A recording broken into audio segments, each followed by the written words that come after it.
Did you watch the podcast last night with me and Valk? I caught a little bit of it, but I Okay, didn't watch through it in full. that's fair. One of the interesting things that I thought that Valk said last night was that he was talking about like the difference between you and him on how the two of you draft, right? He's like when Valk drafts, he's like, I draft more of like an aggro style. I draft on how to kill my opponent. Whereas when Call drafts, it's the exact opposite. He goes, Mhm. how does my opponent not kill me? And I'm like, yeah, that's insane. That's crazy because like when you think about it, every person drafts plays a completely different style.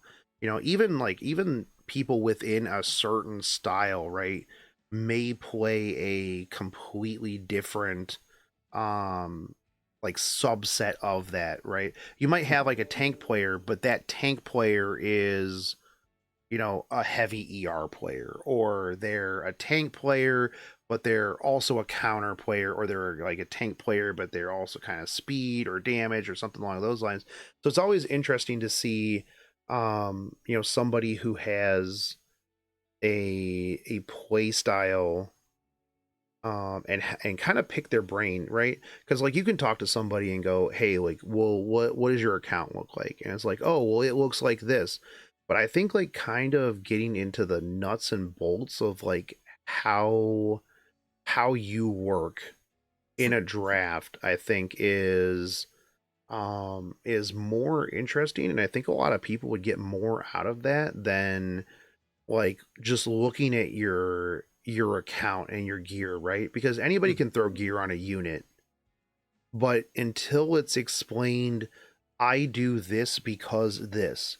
Like when we were talking to Valk last night, he's like, my hand guy is like 271 because I want to know that I can use any number of these attack buffers in this slot in my pre-built algorithm that I go XYZ win.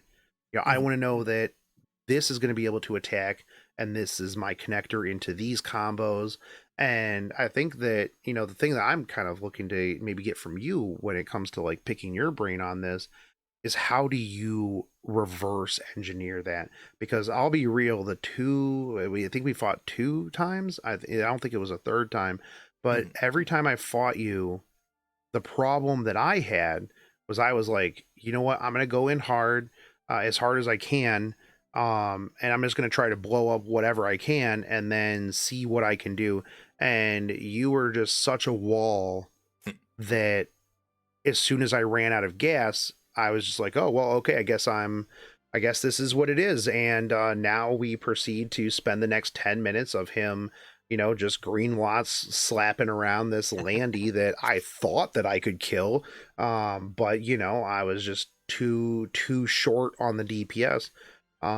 So that's kind of interesting. I also kind of want to get an idea of like, um, what do you feel are some of your problem units for your playstyle? I know that I think the two times that we fought, you pre-banned Hua Young and Rimuru, and when I was kind of thinking about back at it, I'm like, well, yeah, both of those units would hot dumpster a tank team, right? Because Hua Young's going to punish you for playing tanks. Um, Rimuru is going to have enough damage to punish you for playing tanks. But yeah, go ahead. yeah, I mean, so like, there's a lot to get into as far as like how I've built things out philosophically. It's funny that you mentioned saying, or that mentioned Valk saying, I guess, that like I structure my drafts like the first lens that I view the game through is like how to not die, and I think that's definitely correct. I also think that is relatively explicitly how I learned to play the game via Guild War, Hmm. which is not a mode I particularly like invested in, but there was definitely an era where that was like the main content that I engaged with in the game, Right. and that's I think really how that's something that instructed a lot of how I put together a lot of my early units. Like I was a Dark Corvus, Amont, Crowmain. My favorite era of Guild War ever was we do have one top 30 banner to our guild's name, and I think without a doubt we were substantially the weakest guild in top 30 that season. We were scuffed as fuck. Um, but I was basically running one Dark Corvus team, like with Dark Corvus solo carry, and then the other team was almost always Red Ken, who could roleplay as Dark Corvus, basically. Mhm. Yeah. And so just like, okay, I've got my two carries lined up. How can I structure all like? And the thing I realized is like it doesn't really matter about the carry stats. Like you can have a terrible Dark Corvus, you can have a terrible Red Ken. Just like the burden is entirely on your support units. Is your Mhm. Knight tanky enough? Is your Soul Reaver have enough ER? Like those were the kind of basic checks that I built my account around dealing with. And so when I transitioned over to RTA, it was basically applying the same logic and lessons and structural, you know, capabilities that I put together to winning RTA.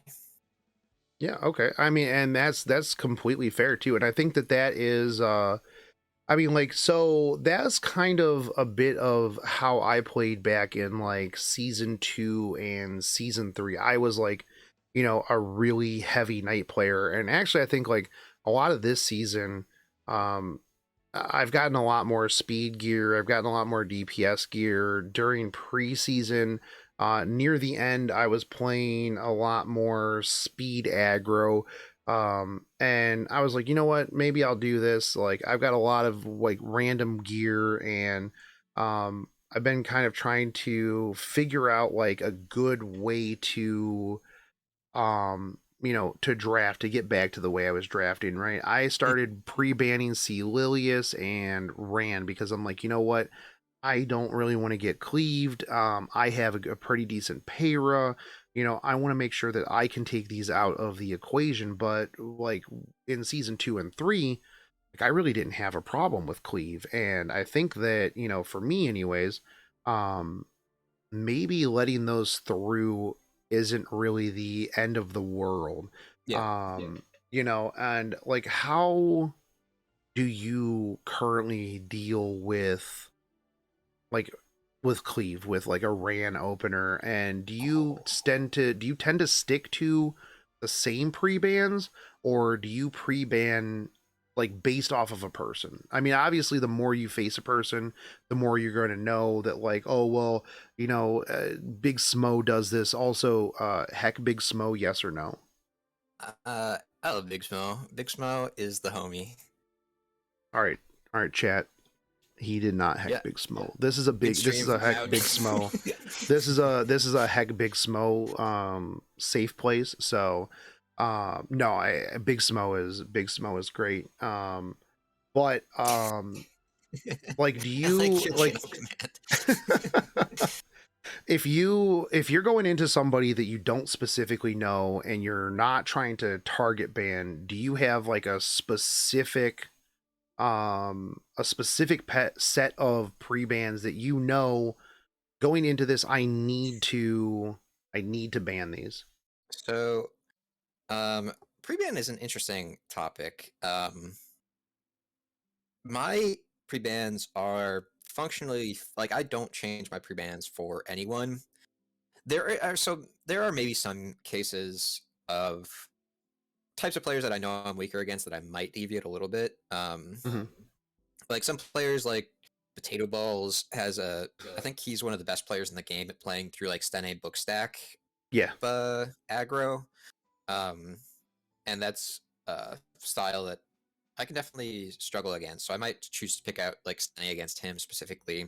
But in 99% of cases, my two pre-bans are going to stay static. And Hua Young is the worst unit ever released for my style specifically. Right. I mean, I think she is just one of the strongest units released in the game's history.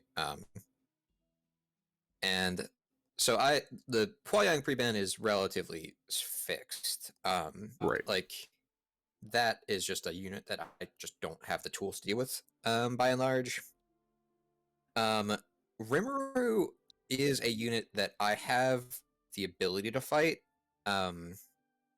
Like he's not, he's a unit that you can tank through with certain setups, and he can run out of gas. And uh, he's not like an insta win against my style by any means. The big issue and why Rimuru has been my band for such a long time is my drafts are at their best when I start with Maid first pick. Like Okay. she has Yep. been my first pick for a long time now, and that is obviously not the best matchup to be running into Rimuru. And if you first pick Maid, you're gonna see a first rotation Rimuru response Yep. almost Yeah. Oh yeah. always. 100%. Um, Yeah. and so that's more a function. The Rimuru band specifically is a function of how I want to draft Maid more than any kind of large stylistic thing like it is with Hua Young. Okay. Yeah, yeah, no, and that's totally for sure. Like when I was kind of like, so because I looked at our fights because I'm like, I really like Call's style. I've always, been a big fan of like iconic style as well. I'm a Frenzy 10 gamer because you know what? I want to play the animation. I want to make my plan is to make my opponent's phone battery die so that I can just get an easy win. So that like because I was looking back at it and I'm like, I don't think that he target banned Hua Young and Reamer against me. No, Um, those are the yeah, standard. yeah, I'm like, because, well, let's be real, he plays a lot of tank units. He's a thick boy, both in game and in real life. I've seen that. I've seen that dumpy. So, Hua Young hard punishes that. Rimuru is there's a thing like with Rimuru where you don't actually know, is this a high damage Rimuru? Is this a tank Rimuru? Because like I let a Rimuru through. There's a JP player named Momo7. And I will never let that man have a Rimuru ever again because he hit my I'm pretty sure it was on symbol. It S2'd my Hua Young to like 1/3 of her hit points and immediately turned around. And this was when I was running like my like 1800 defense, like 28k Bellian, and I see the S3 rip into my Bellian. I'm like, ha, good luck, bro. Not gonna happen. And then I was like, wait, where'd my Bellian go? That is it did like literally like 28,000 damage to my Bellian, and I'm just like, oh well, um okay. So that's a thing that happened, and it's gone. So you don't really know. That's one of those units that could be variable like that. It can either just come in and immediately one shot one of your units, or maybe it doesn't have enough gas to, to break through, and then you can play against it. And I was looking at it, I'm like, well, yeah, he doesn't know. Yeah, he doesn't know, and that's a lot of damage, especially if like I'm stealing a lot of your buffs, which you did say like you pick Maid, you pick like a lot of things that have those walls of buffs, and a Reamer is just going to be like, and that's gone. Yep. You know. Yeah, Rimuru is such a frustrating unit to me because so I think Hua Young is just like a stupid unit. Like her strength is just so generic and kind of numerical, right? Like Yep. she outputs more damage, she has an innate 30% like mitigation. Like those are just things that are objectively like strong things that will matter in a whatever sense. Rimuru I think actually has a really interesting kit. I think his whole like the way he interacts with buffs, his buff stealing like S2, like it like should create some cool gameplay. It just his damage numbers are scaled up about twice as high as they should be for a reasonable Yeah. unit. Like Right. Right. I think his kit is really cool. It's just like they decided to make him just the best turn one nuker in the game when that's not what his kit I feel like should have pushed him to be. Right. Yeah, I was like when he first came out, I was like, "Yo, this is really cool." I'm like, he's gonna be a buff stealer. I've always enjoyed like an ML Rin because it's like these are now our buffs, you know. And I was always like, okay, well, he steals buffs with S2, he steals buffs with S3. This is gonna punish that, and then it was just immediately like, oh, okay, and then here's like all of this true damage. Oh, and it defense breaks everybody else. Like, wow, that's crazy. That's wild. Why would you do this? Like you could have taken away like maybe one or two of his other things, and it still would have been a really, really good, interesting unit that I think people would have still used. But yeah, Yeah.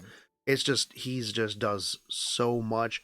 But now here's the other thing, like you're a Banshee main, you do a lot of counter sets, like everything counters all the time.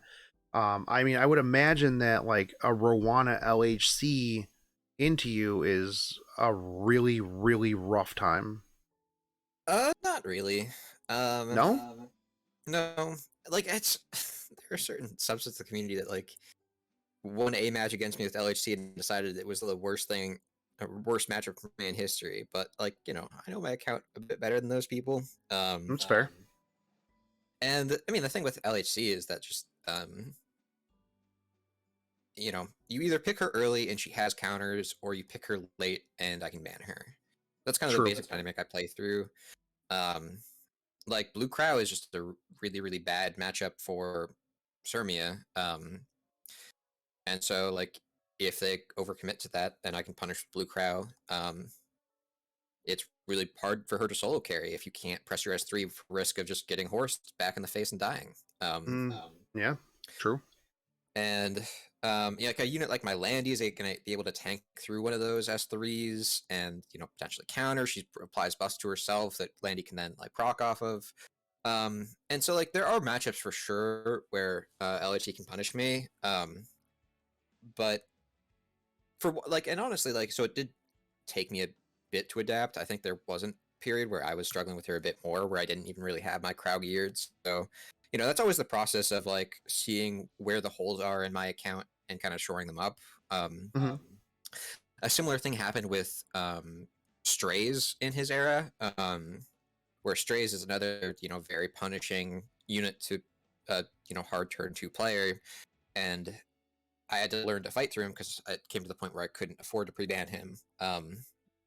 And so I just ended up with this goofy near base speed 28k HP Senya because, the worst case scenario was I'm gambling on 50-50 anti-crit, which is, Right. if we're going to flip, we'll coin flip.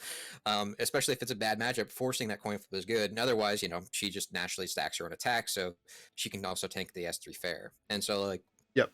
building out those specific answers to things that I struggle with is, I think, an important part of why I've been able to kind of have continual success.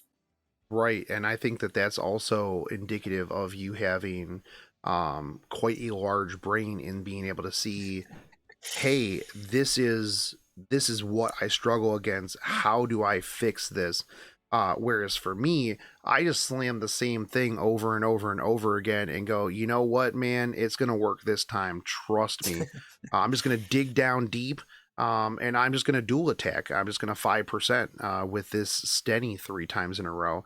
Yeah, that's just pretty much what I do. So I think like one of the problems that I have is kind of looking at things analytical, looking at okay, what did I lose at in this? And I feel like for people like you, people like Valk, when you take an L, you open up the match thing, and you can kind of look back on it and be like, okay, here's where I messed up in the draft. If I would have done this, this, and this, I could have baited them into another thing. Do you feel like when you're drafting, you are more, do you try to bait people into a draft, or are you more reactionary and just kind of hitting the no you card when they're drafting? Um, I would say it's honestly a pretty foundational element of my playstyle, which is a little dead because of RGB Frenzy. But like my primary pick for literally the past 3 seasons in their entirety, so about a year now, um, has been my Landy. Mm-hmm. Like that's kind of been my definitive pick, except she sucks now, which is sad. Um, but have you seen my Landy? You probably have seen my Landy. I know you I fought my don't Landy. know. I fought your Landy, yeah, and it was definitely not dead, because I wasn't able to kill it. So, Yeah, and so my Landy yeah, specifically has been on throughout basically the entire time I've played RTA, Proof of Valor. yep, And, if you're queuing into a ladder match, you see a Landy, and it's like, okay, this is on Guiding Light. By definition, it's a Landy. Landys are on Guiding right, Light. yep, And so you'll see people like, okay, I'll just pick this, Book Milim, who is 250 speed. She's fast. I'll have some support for her, and I'll go in soul burn on Landy. She's out of the picture. Well, nope. Proof of Valor, near 18k HP. She lives Yeah. through that literally 100% of the time. And Which actually, I think that the last match that I had against you, I do think that I did pick a Milam. And then I was like, oh, I'm like, wow, he let that through. That's crazy. That's really weird that he would do that. And then I was like, oh, it's not on Guiding Light. And then I'm like, well, I guess I'm just gonna rip this S3. And then I'm like, oh, it's not dead. It's not even dented. I'm like, what even is this? And you're just like, oh, green lots. It's back at the front. Oh, now it's full healed. Oh, now we're pushing it again.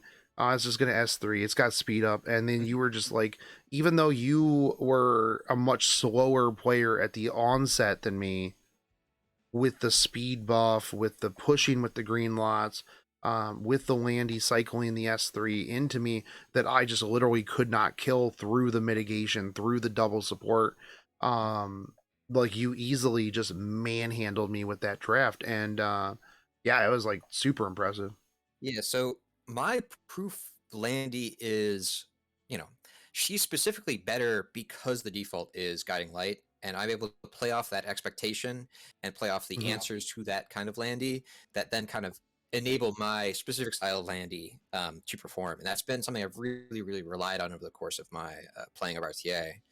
So yeah, it's definitely been a big facet of my playstyle is understanding what my drafts look like and what that would prompt my opponent to pick in response, and how I can play against their picks to my picks, um, to optimize, my ability to win. Right. So yeah, you're more of a know you player. You're a blue magic player where you're just like, nope, counter spell. Oh, you picked that? No, I'm gonna pick this. And just kind of, swat it out of the air. How do you deal with, since you pre-ban Hua Young and Rimuru, how do you deal with like Rancy Saria Cleave? Um, uh, just to, I'll answer that question in a sec, of course. But Okay. regarding Magic, so my favorite playstyle in Magic, I think, actually lines up pretty cleanly with how I play RTA in some ways. Like, I think they're different games, and it's hard to draw one to one. But True. my favorite playstyle in Magic is the good old junk, or whatever they call it nowadays. Um, Asban, that one. But yeah, like white, green, black, because Okay. white, green, black is the king of incremental, continuous, grindy value, Okay. Okay. and that's my favorite thing in any kind of game. I love those grind them down strats. All right. Nice. I was always I would either play I played a mill deck back way back in the day, where I was all about just getting rid of their entire deck. That was my favorite. Either that or I would play like aggro green, red green, way back in the day with like Curd Apes and stuff like that. Okay. I played Magic way a long time ago. Yeah, yeah. But yeah, it was a lot of fun. Mhm. Um, but yeah, no, that's yeah, okay, I can see that. But anyways, But yeah, so how do you anti-cleave. beat Fran? Yes. So I have a pretty specific style of anti-cleave that, as far as I know, I've pioneered. I think I can take credit for it. We will give you credit here. Yeah. You have now solidified that once you put this on camera, you are the originator of this. So that's just the rules. So let's see here. I'm gonna post this in your chat. Okay. Um, We're gonna pull this up. This is you. Oh, this is Elf Mage. this is This is in the you. Shankat Cup. Okay, this is in the all right cup. All right. Against this dude. Might be like some number of Hall of Fames under their belt. I don't exactly. Okay. Brother Y, I think, is what he goes by in the Okay. Western sphere of things. Um, But one of the strongest cleave players in the entire game. We matched up in tournament, Yep. and this is what I like to call the bunch of rems comp. All right, chat. This Let me is show this on the screen real quick. Go to this monitor. All right, so here we go. Bunch of rems comp. and there is a pretty specific theory behind this setup. So actually, do I have it on hand? I do as well. Yeah, I'll show that in a sec. But yeah, so I mean, this is a pretty cleavy cleaves. I mean, not like the cleaviest cleave. Like C. Lilius and A. Ravi are both slightly more neutral, but obviously like Ran, Ida, Cdom. That's a cleave. Right. Yeah, well, I mean, I feel like A. Ravi goes into a lot of people started picking A. Ravi into cleave because, well, I mean, if you counter it, you still have to deal with a giant, massive A. Ravi that's going to just tear. Like, oh, you picked a couple of supports. Well, good luck ever killing this A. Ravi at the end of it. So, yeah, The 100%. anchor, as it's been called in the common parlance. Right. But yeah, so the bunch of rems comp, the basic philosophy of it is, a lot of people rely on Violet as an anti-cleave answer, right? Yep. I basically never pick Violet. He is not a part of my anti-cleave. Right. Well, because let's be real, left side Violet doesn't work. Hey man, if the expected value is there, I run it every day of the week. I'm a big expected value believer, so Yeah. if I think the odds are slightly in my favor, I'll like if it's a 51% win for me, I'll slam that comp every day of the week. But yeah, I have not found him to be the most consistent, or at least consistently successful pick for me. Right. Because the bunch of rem comps relies on a specific theory behind it, which is Ran cleaves start with Ran S3. That's a pretty straightforward fact for how Ran cleaves function. Right. And so the goal of a bunch of rems comp is for Ran to S3, and then I win the game. Okay. That's the extent of the interactions I am hoping for in a given match with this kind of setup. Because, a Rem has a very potent AoE counter. That's kind of her definitive factor. So what I want to do, one Rem, she procs S2, she hits everyone, they get chunked to half. Yep. And that's not necessarily that useful, because all of those units that are at half HP are going still before me and are taking their turns and doing all their OP nonsense that I don't want to deal with. However, if there's then a second Rem that does another half of their HP, that's second tier of units that, the Politis, the Millum that some people draft, in this specific situation, it was the Cdom, they just die. Right. And so that difference from going to like chunking someone to 50, chunking someone to 100 is such a fundamental difference that, my standard anti-cleave revolves around stacking those AoE counter effects to kill the second tier of units before they're able to pop off. Gotcha. Okay. Yeah. No, and I mean that makes sense. Like, a lot of times, true. If I go into like a cleave and like I usually leave Payra up, right? Mm-hmm. So as soon as I see them pick like Payra Politis, or I'm looking like they're looking like they're going Caesarea cleave, right? I'll slam Dilibet, I'll slam Rem.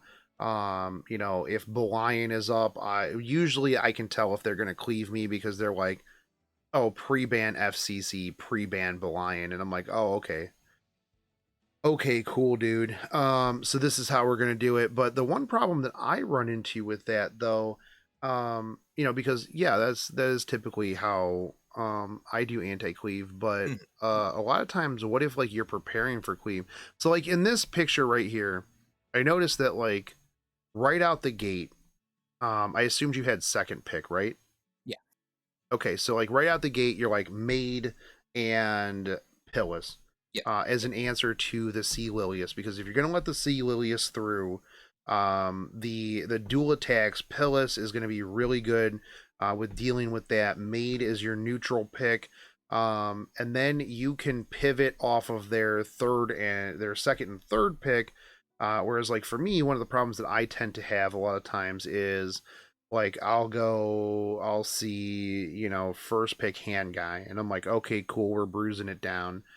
So I'll go like, a tank, and I'll go FCC Amelia, and then it's like immediately they go A Ravi AOL. And then I'm like, oh, okay, cool. Well, I guess I have to answer to, the AOL or the A Ravi here. And then like they'll just slam like Ida and like something else, and I'm like, oh, okay, cool. I just got jebaited into a super weird goofy cleave that I can't do um anything after the fact. And Ame, you know what, I'm going to pronounce it incorrectly now forever, because there's no p, it's no ph, it's py, dude. Yeah, Dude, just it's py, man. I Like honestly like L2 I've L2 only spent read. a year in this game, so I actually am probably one of the singular players in the I'd say entire game that had a 6-star plus 15 pillars before her specialty change. I Um, I also had that, but that's just because I level all of the 3 stars and try to max them out. it's I just never because used her. She you're just really kind of good. sat there, um, and I was just like, "Yep, I got this." And then when they announced the specialty change, I'm like, "Oh, see, I was ahead of the game, man. I am Hell ahead of yeah. the game, dude. Like, yeah. Um yeah, I always wanted to get I thought that she was good. Like I remember a lot of people just calling her like budget FCC back in the day. Oh no Um no no so no. yeah.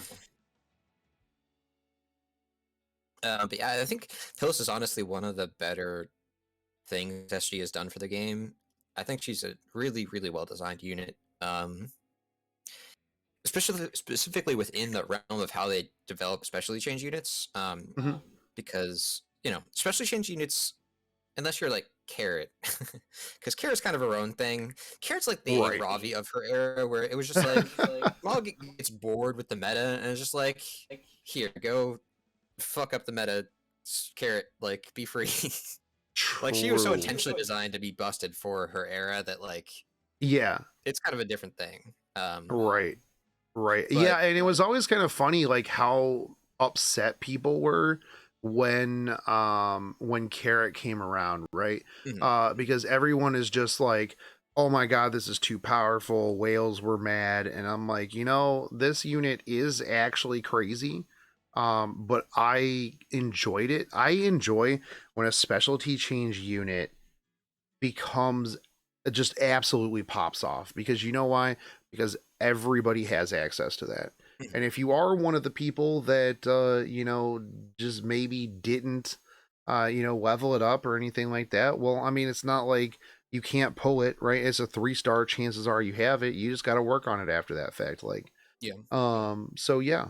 Yeah, 100%. I think that like overpowered specialty changes, or just specialty changes that are, just really, really solid, I think are really great from the game. And I think that she's a great tank. I actually need to use her more.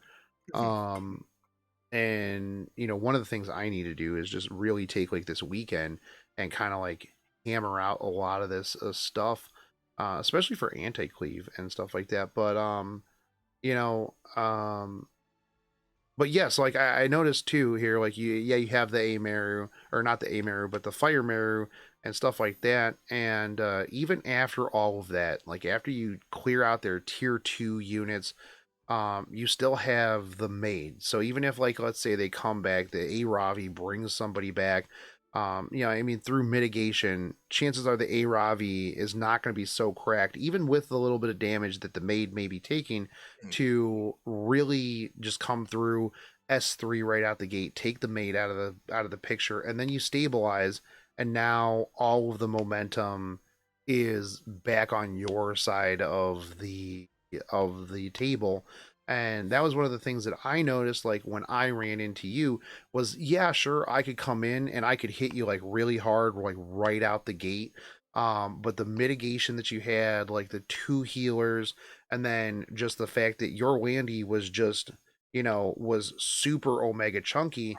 And I'm like, oh, you stabilized. And I'm like, well, there's literally nothing that I can do at this point.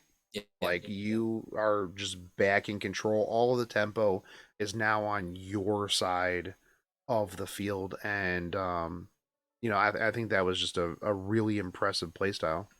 yeah. You just said my favorite word in Epic 7, tempo. I think that Tempo, is yeah, like I think you know mhm, people, there aren't too many Banshee mains out there, and I think it's a understood playstyle. I think I've tried to bring light to uh the intricacies of it, um, hmm but people I think associate Banshee with like, oh, you're slow, you play Frenzy 10, and I will play Frenzy 10 when it's appropriate, but the basic element of how I really structure my drafts is through trying to play through tempo. yeah, Um, and so like even though like I may be like running pound for pound slower units, the amount of turns I take, be it through extra counter countings in S1 or the other tools, which we can go into to secure my time. And obviously, like about my Landy, yep, speed plus AoE push. Pillis is an incredible tempo unit. She gets CR push every time she gets by a provoked unit. She CR pushes the team with S3. She limits your opponent's tempo by throwing that extra into C Lilius and preventing her from going through her S3 rotation. yep, So that's kind of the basic element. I mean, obviously, like when I'm playing Bruiser versus Bruiser, anti-cleave is more, bunch of rems. But yeah, for playing standard, it's right, all about kind of controlling and limiting your opponent's tempo while enabling your own. right. Yeah, like one of my favorite play styles, like even back in the day, and this is something I kind of want to like move towards a little bit too, is like bruiser control. Mm, I really enjoy like what you were saying, where like you are in control of the tempo. yeah, Like they are just a passenger on this ride, and you are controlling the aspects of the game. You let them do things when you want to let them do, or when 15% decides that they're gonna just do whatever it is that they want to do. But I think that like yeah, bruiser versus bruiser and like tank versus tank. Yeah, cleave, it is just a bunch of rems, right? um we Play love a bunch of control rems. is an unhealthy playstyle that should never be good. Completely disagree with you. I enjoy playing single player games, okay? I enjoy playing single player games. If my opponent doesn't, you're playing the animation. That is that is the way it is. But I do think that being like you were saying right at the beginning, you really look at a lot of value. Mhm. And maybe you're a slower player, right? But being a counter attack main, when you get an S1 counter attack for free, like that is literally the same value as a whole ass turn. Hell yeah. You have a 30% chance to get basically a free turn, a free S1. And then you get to do, whatever it is that you want to do when your turn comes back around. And like one of the things too with a lot of counterattack units, and I mean a lot of attack units in general, is Mhm. what unit doesn't really have something on their S1 that isn't also potentially beneficial, right? Yeah. There's not too many units that are slow that don't have a CR push or a def break or a silence, or like a Tywin, you get a provoke and you burn souls. You've got a lot of units where, yeah, if they counterattack, I got value. Your Landy, for example, Oh, Landy's chances counter is are, so juicy. oh yeah, it's like, oh, it doesn't matter how slow I am because I already have a speed buff, but oh, I just countered into you and you have a buff. Looks like I go next. Um So the counterattack, kind of going back to like what you were saying and thinking about it, like that is a 30% chance to have enormous value. And a lot of people don't think about it that way, right? They just think, oh, counterattack, oh, 30% chance to, oh, just S1, I guess. But, when you do kind of put it into perspective like that, um, yeah, that is 30% chance for a huge amount of value. Um, so yeah, that's actually really a cool way to kind of frame that. And like this whole conversation about tempo is like why I unironically love like I pick Lots in a very serious manner. Some people are like, "Oh, like you're Lots, like that's a funny Yeah, pick." Like I think Lots is just good because he is, I think specifically the single most tempo generating unit in the entire game, and I don't think it's that close. completely agreed. Yeah, I, Um, I used lots. I used green lots a lot back in the day when I was a Dark Corvus Guild War main. Like mm, I would honestly, like is the moment that Spirit's Breath came around, because I would use green lots with Dark Corvus with like another mitigation. But mhm. then the moment that Spirit's Breath came out was probably some of the most fun that I ever had in Guild Wars, because you know what I did? I ran double lots. I had green lots. I had ox lots with Spirit's Breath. No matter what damage they did, it didn't really matter, because oh, if I needed to slingshot green lots forward to heal, put the continuous healing on, I did. It gave me a lot of play around, and then I would just slingshot Dark Corvus, and then next thing you know, you've got an S3, you soul burn it, you kill something, you're slingshot and everything else around, and you had complete control over the tempo. And I honestly think like speed buff is one of the most like underrated buffs in the entire game. And I think a lot of Mhm. people don't realize just how much value speed buff provides. Yeah, like um, back in the day, one of my good friends, Blue 50, who actually just smurfed the legend this season. Yeah. He ended up in legend with like a 63% win rate or something. He's Wow. stacked. But he got me into the game, and in I think it was season 3, right after Cerise buff, he would Hmm. bully the fuck out of me with control comps. Yeah. um, but if you managed to get like Cerise and Landy on the same team, like oh my Dude. god, getting speed down in their team and speed up on your team, it's like laughable how free that is. Dude, I am a Rannon's memorandum enjoyer. A lot of Classic. people don't actually even know what Rannon's memorandum does. It's a 3-star artifact that increases your speed every time you take a turn, and it stacks 2% like up to it. 10 stack, I think, offhand. Yeah, I think it's up to 10 stacks, but like it is ridiculous. And once you get that thing, like I actually use that on my Cerise, I use that on my Falconeer Query, I used it on my Captain Rickarus, that I would use like from time to time. And like once that thing got to max stacks, and then you applied a speed buff on top of that, bro, you just just zoomed. You just zoomed so hard, and it was actually like super crazy. I really enjoy increasing speed, and I really enjoy speed buff, because speed buff allows, like, your opponent might be looking at it and going, "Oh, well, I'm going to go next." And then I'll do X, Y, and Z, but they don't necessarily take into account the speed buff that, oh, because just because you're here on the CR bar, I have a speed buff and you don't. And can actually like super mess up your opponent's like kind of pacing and stuff like that. And yeah, it's super good. Lap and clap. Yeah, that's true. That's true. Yeah, there were a couple times where my Cerise alone, because I think at the time I had her at like 290, and she was on Rannon's memorandum, and I was in Guild Wars, and by the time that thing was super stacked, I would take like 4 turns before my opponent would get anything, because they just literally couldn't take a turn, and I was just like, all right, done. This is I'm playing the game by myself here. It was a lot of fun Yeah, one of for my me. favorite things. So for not last season, but the 2 seasons before that, I was also one of the probably premier LRK pickers in the game,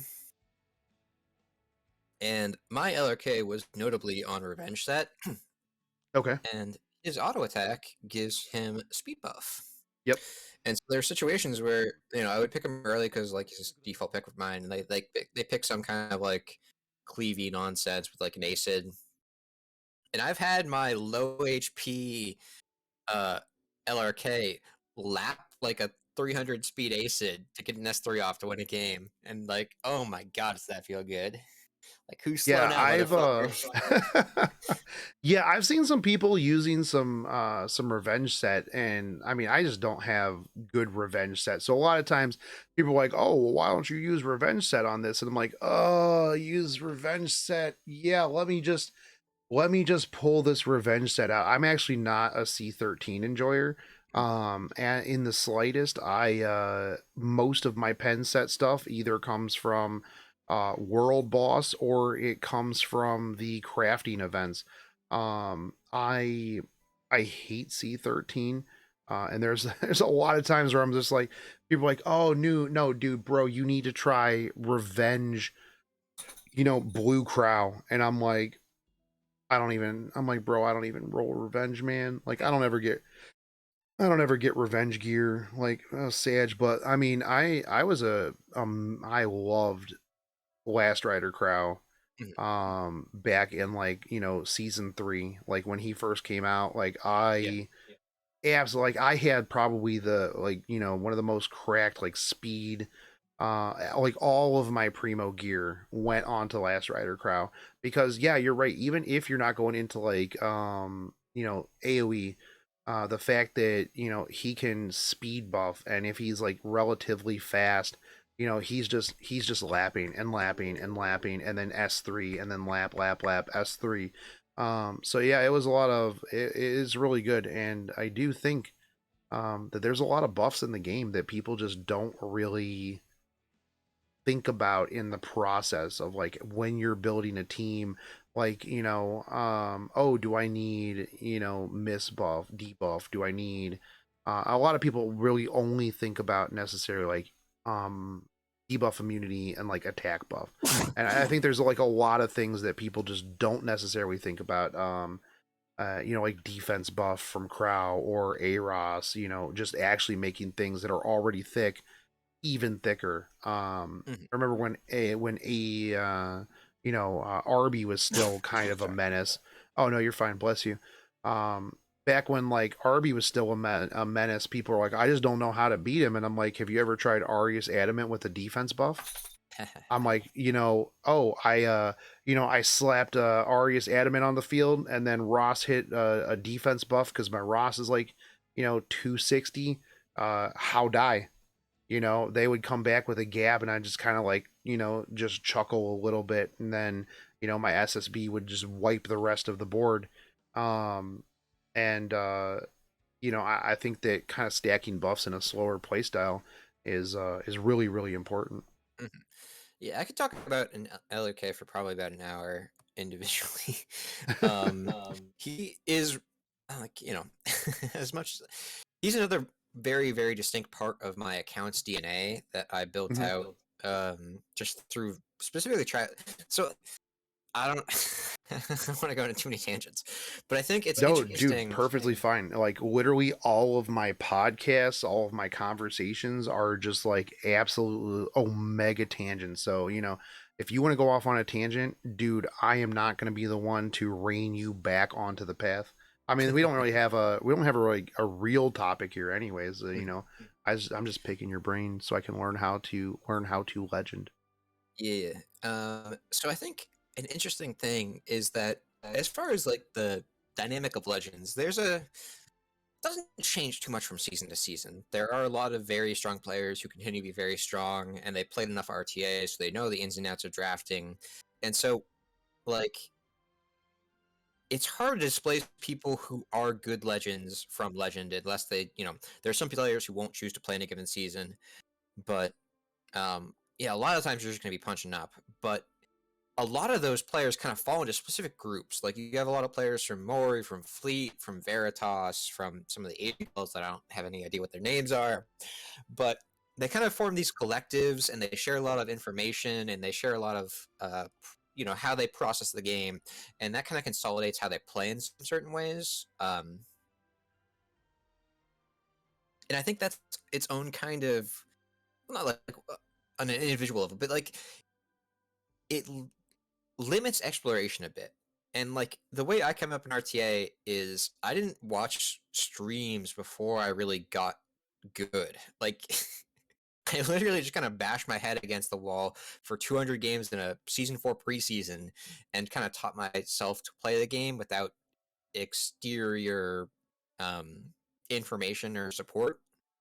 And so that led me to some different conclusions than I think than a lot of people. Okay.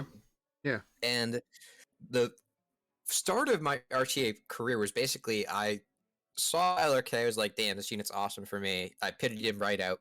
Yeah. And I was like, okay, I'll just first pick LRK. Because he's a cool unit, supports my kind of slower play style.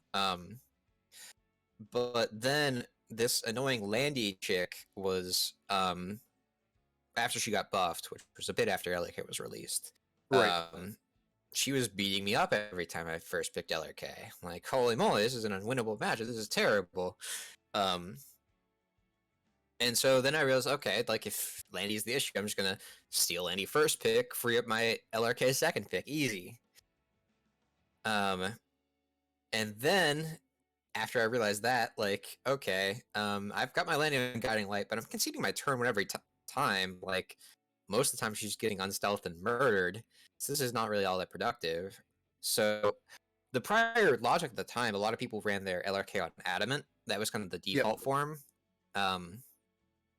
But I realized Guiding Light didn't work for my Landy as far as how I was running her, so I swapped her to Proof. Then I was still second picking LRK, and I realized, like, wait, why am I running this double mitigation on my primary carry, which the main unit's going to get targeted anyway?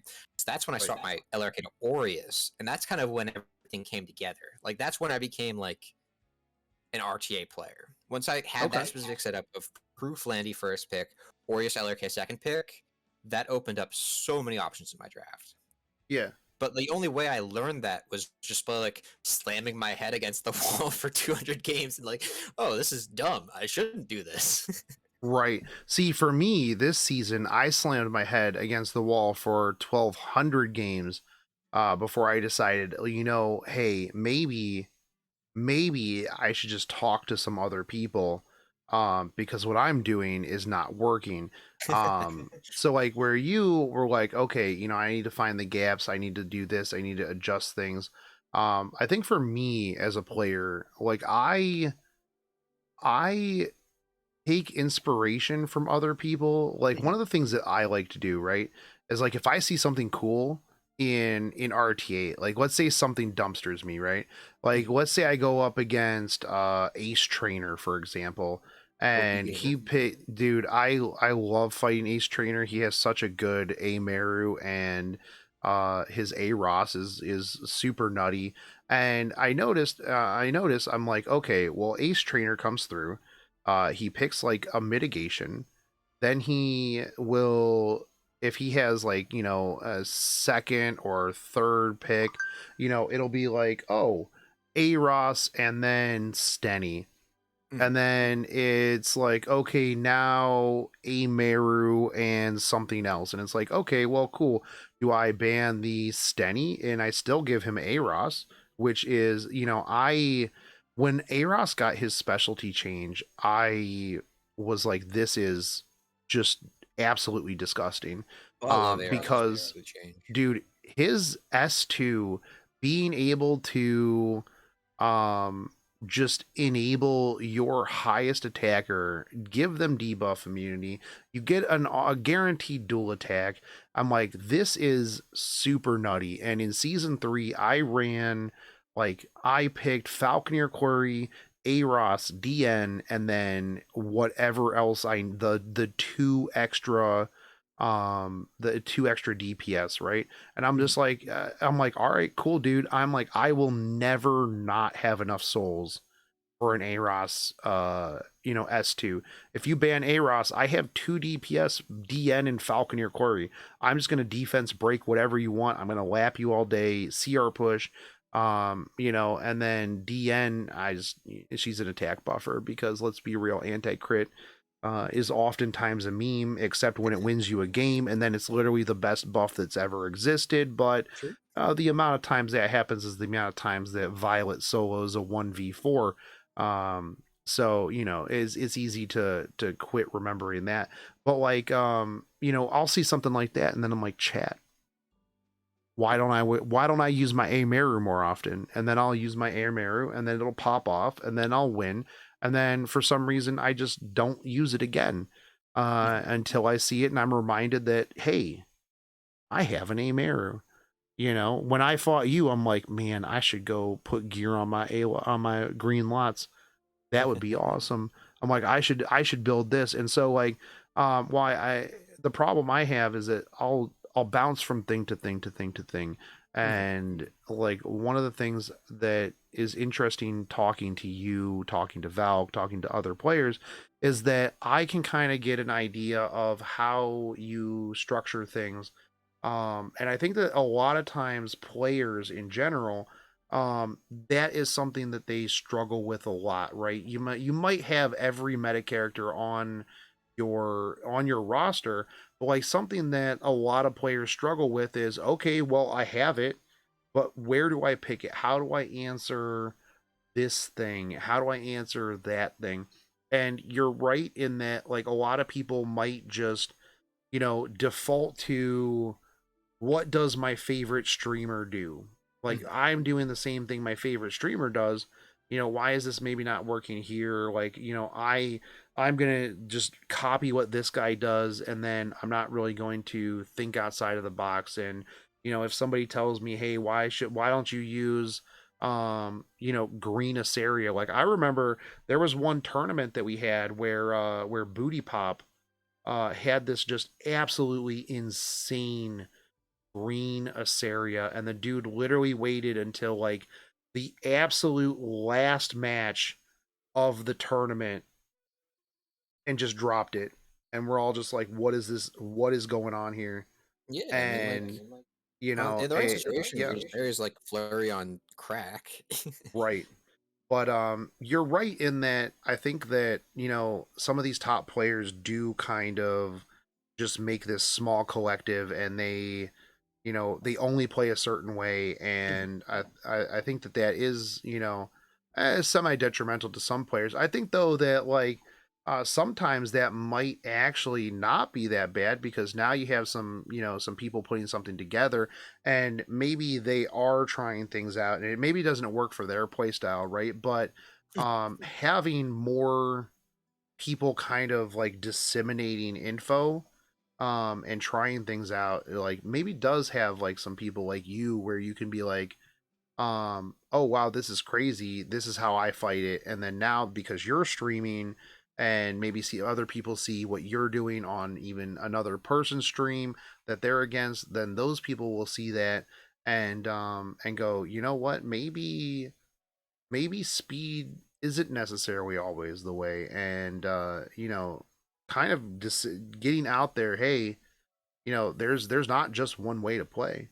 Like, Mhm. yeah, Wyvern's good, yeah, you should have some speed gear, but there's other ways to play instead of just the way that everybody from Reddit or Stove or Facebook or insert random Discord tells you that you have to play. Mhm. And finding that play style that you enjoy is really sweet. Yeah, I think that's definitely one of the most interesting parts about playing this game. Um, and like, I've my inclination has always been to look toward like I love figuring things out and trying new stuff. Like I put together a Corvus and have him nearly max molded like 3 months ago Yeah. because I thought Corvus looked cool and he sucks. He's not a good unit, but he does some interesting things. Um, Yeah. Right. Well, I mean, were you weren't around? You weren't around during the Fire Corvus era, right? No. Oh Yeah, my so God, I missed dude, that whole initial Fire Corvus era, but dude, pre post buff pre nerf Fire Corvus was an actual menace because I mean it was even when SSB came out, and you would think, dude, bro, it's a fire unit into SSB. Not only that, but he does AOE. yeah. Like how lose? But the right gear on a maxed out Fire Corvus back in the day, if you lost like 1 or 2 units in arena, like you just left because you would never kill him and lightning would just end up killing you. And it's like, is it really worth the points? Like, I dude, Fire Corvus back in the day was just was absolutely nutty. Now, if they buffed Fire Corvus back up to the way he was now, do I think that he would be nearly as nutty? Absolutely not, because we have more options, there's Mhm. better gear, all of that jazz. But like what we had then was not prepared to deal with that. Man, the amount of Fire Corvuses that you saw, that was like one of the things that was how I found Warbolt, because Warbolt was like a Fire Corvus main. That dude just made video after video of him just absolutely dumping like everything with just a solo Fire Corvus, and you're just like, man, looks like I'm building Fire Corvus as much as I didn't really want to, but like, whew, man, do I need to build this? Like, yeah. So, it was pretty interesting, and the thing is, like, I know that Mulgores are still a problem. I really wish that there was just a way that like you could try a unit out, right? And we're gonna get that actually with the awakening thing, and I think that's Mhm. actually going to really shake things up, right? Because yeah, let's say you're like, you know what, I got a crazy idea, let's see if this works. And then you can, with the new system where you can literally just throw it in there and it's plus 15, it's maxed out. I think that's going to probably be one of the best things that's ever happened to this game in terms of content creation and just trying things out. Because now you can be like, okay, cool, dude. Maybe I got an idea for just a really wicked build for a green Purgus, right? But I don't want to invest in plus 15 a green Purgus for my goofy ass idea to just completely fall on its face. So the big brains, the people who are just infinitely smarter than I am, um, are going to be doing absolutely nutty stuff with that ability to just slap a unit in there.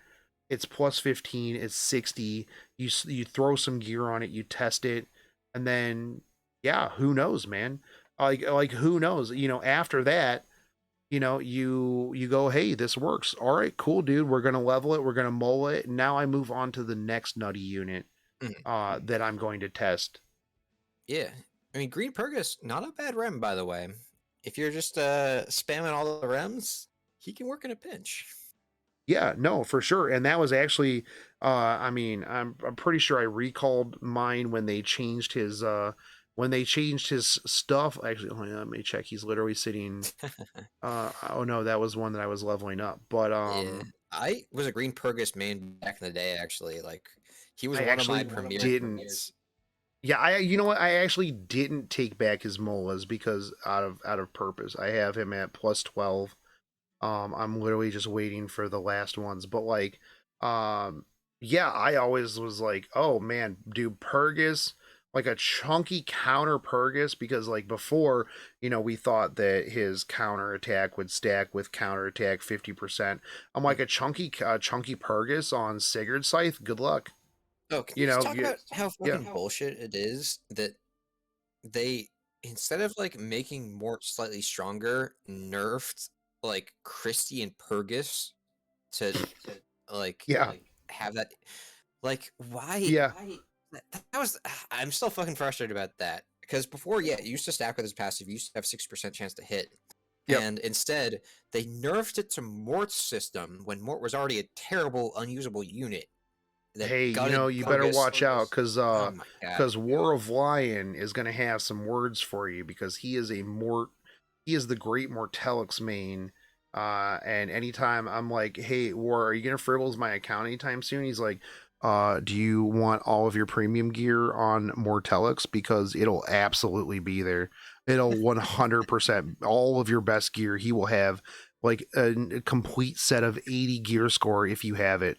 And I'm like, okay, well, never mind. I guess I'll Fribbles my own account.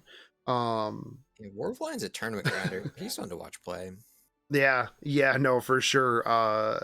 But yeah, no, I thought because yeah, when they changed, well, first off, when they were like, oh, hey, by the way, counterattack set is not 20%, it's 30%, That was always so has been, and it's like, you would see those threads on Reddit, right, where they're like, you know what, I ran like these numbers for 100,000 hits, and it comes up that counterattack is actually 30%, and it's like, but it says 20% on the thing. Are you dumb? And they're like, but I did the numbers, and it's like, yeah, dude, it says 20%. Okay, yeah, it says 20%. It's 20%. You're just yeah, of course it always happens against you, right? Confirmation bias, and then they come out and they're like, hey, by the way, guys, it was 30% this whole time, and then that like one dude felt validated from like 2 years ago, but instantly I was like, hey, fantastic. That's more counterattack value. But yeah. yeah, That was a funny breaking the era other for units me. is yeah.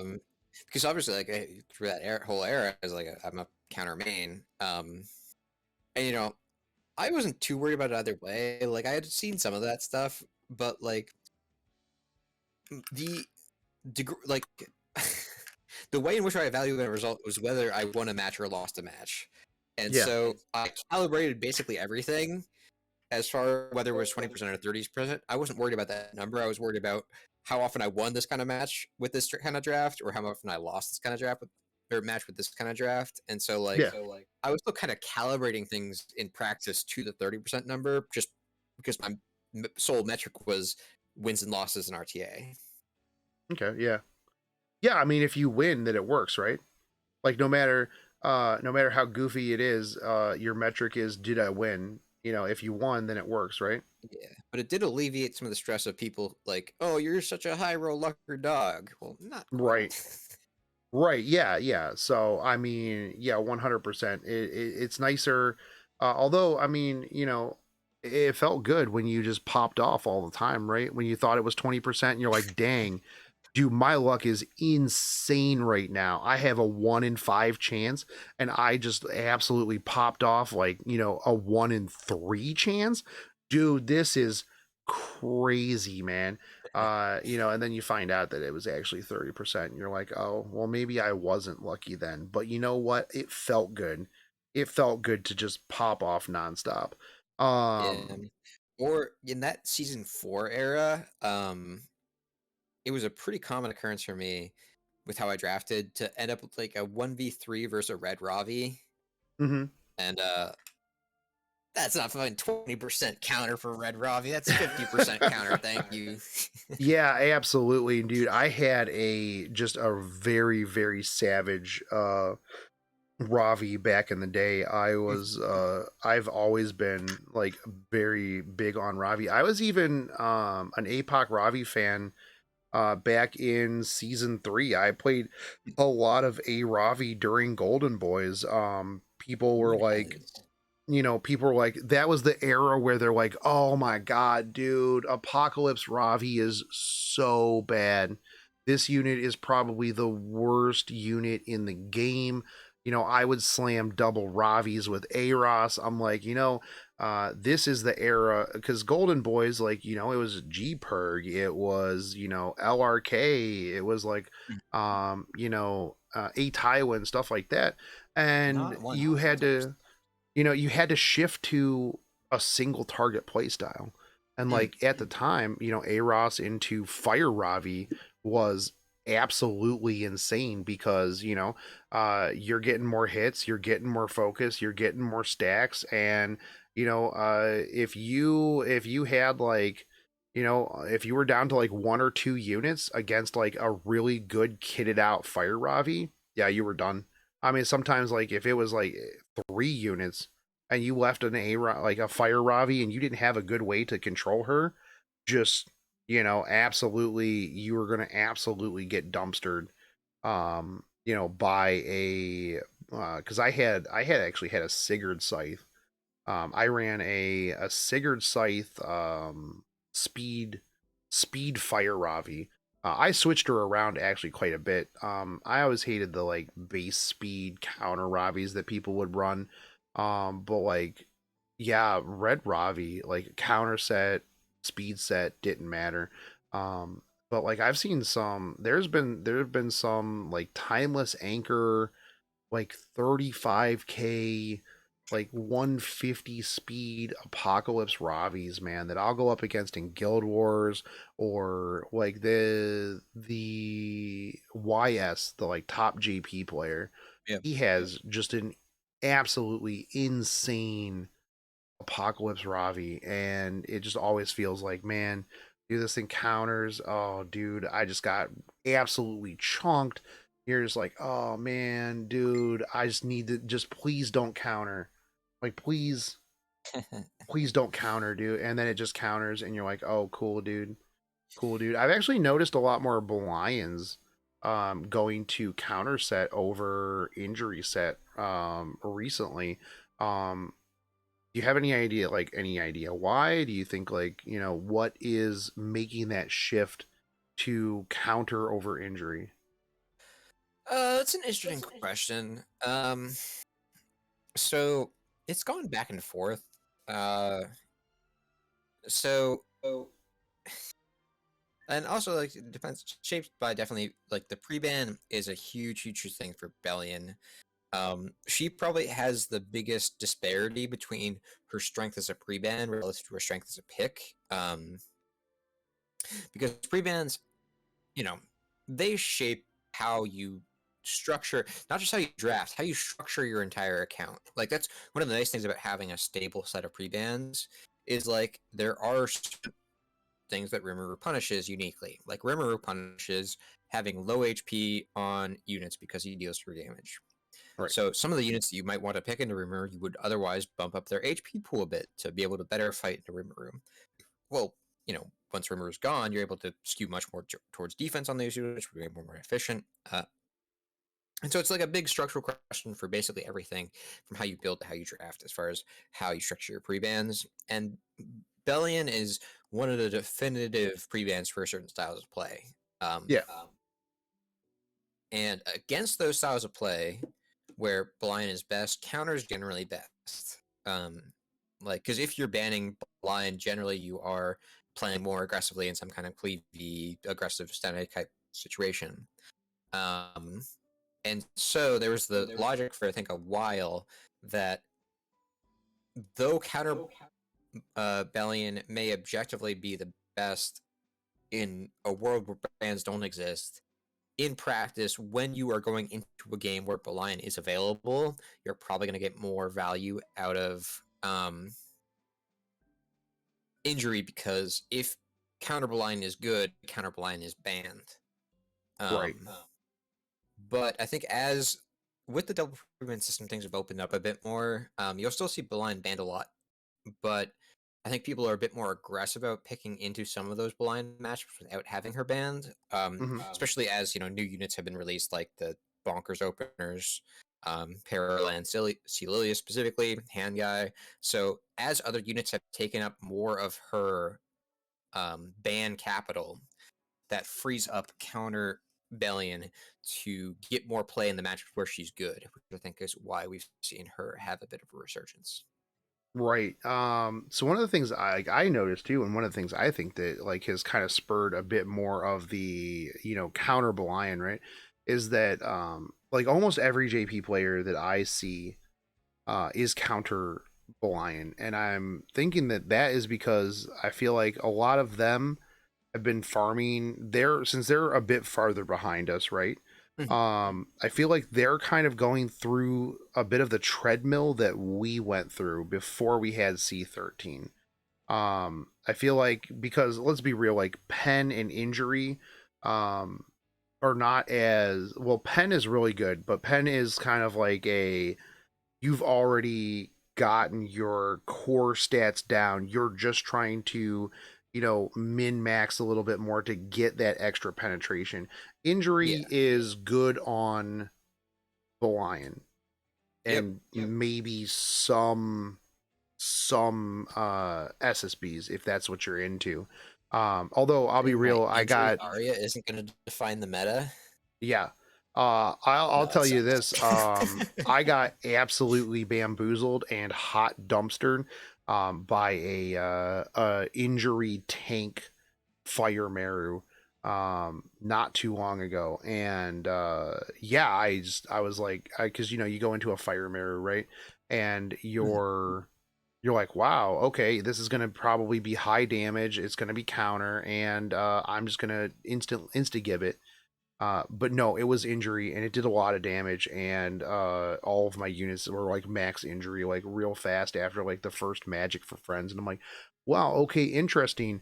But like to be fair, like really injury set is good on Bellian, and that's about it. And I feel like for the JP players to get the most value, they've been doing Wyvern, they've been doing Banshee. I'm sure the Omega Whales also have done C13. But the Honestly, other thing too, go I ahead. don't know if I've seen a JP player on Banshee yet. I think I've seen a lot of fast players. I've seen a lot of like RB spammers. I haven't actually encountered a slow DJNA type JP player yet, I don't think. So actually like the one dude who I'm friends with on Twitter who was last RTA season's I think like number 2 player. He posted up all of his characters, and yeah, we did like a review of his stuff, and like he was actually the one where I saw it and like I did the big review of all of his units, and I'm just like, man, like I'm like, dude, these units are really slow. I'm like, they're thick, and a lot of this is on counter, and this guy's clearly like a Banshee main. I'm like, is this? I'm like, these builds are a little weird and goofy. I'm like, is this what JP's number 2 has to offer? And like we followed each other on Twitter. He ended up like sending me a message, and he's like, hey, I saw your video. I my friend translated a lot of it for me, and I just want to let you know, he's like, I'm kind of an anomaly. He's like, I'm more of a slow degen player. Just to let you know that a lot of JP players are standard, they're fast and stuff like that. He's like, I'm kind of weird. And I'm like, well, yeah, your builds are a little bit weird, but like you obviously got to number 2. So, you know, they worked, and he's legend at the moment, Nice. in RTA. And dude, the JP players are actually like really cool. Mhm. I follow a bunch of like the higher ranked RTA JP players, and they'll actually like come through on Twitter like after like you fight, and they'll just like tag you, and they'll be like, hey, that was a really fun fight. Not like malicious or anything. And they're like actually having like a lot of fun. That's good. It seems like anyways, from what Google Translate tells me. But like they seem like they're having a lot of fun, and like I constantly see like posts where they're like, ran into this thing. I need to, rethink this and this, type of deal. And Mhm. so it'll be interesting to see what they kind of bring out.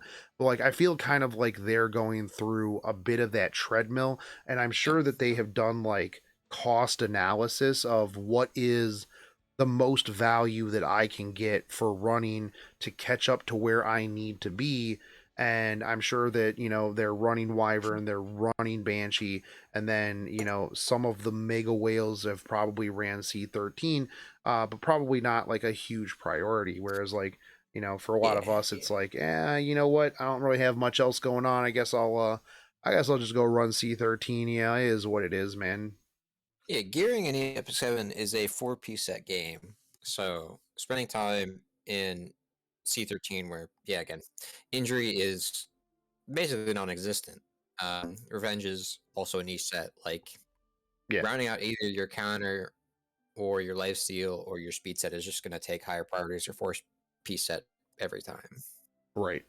Right. Yeah, absolutely. And that's why, like, you know, lifesteal I've noticed is kind of like, crept back in with like, LHC once kind of like the Durandal lifesteal LHC Mhm. is getting kind of popular. I think Aether Bulge, a lot of people saw that on Aether Bulge's streams and stuff like that.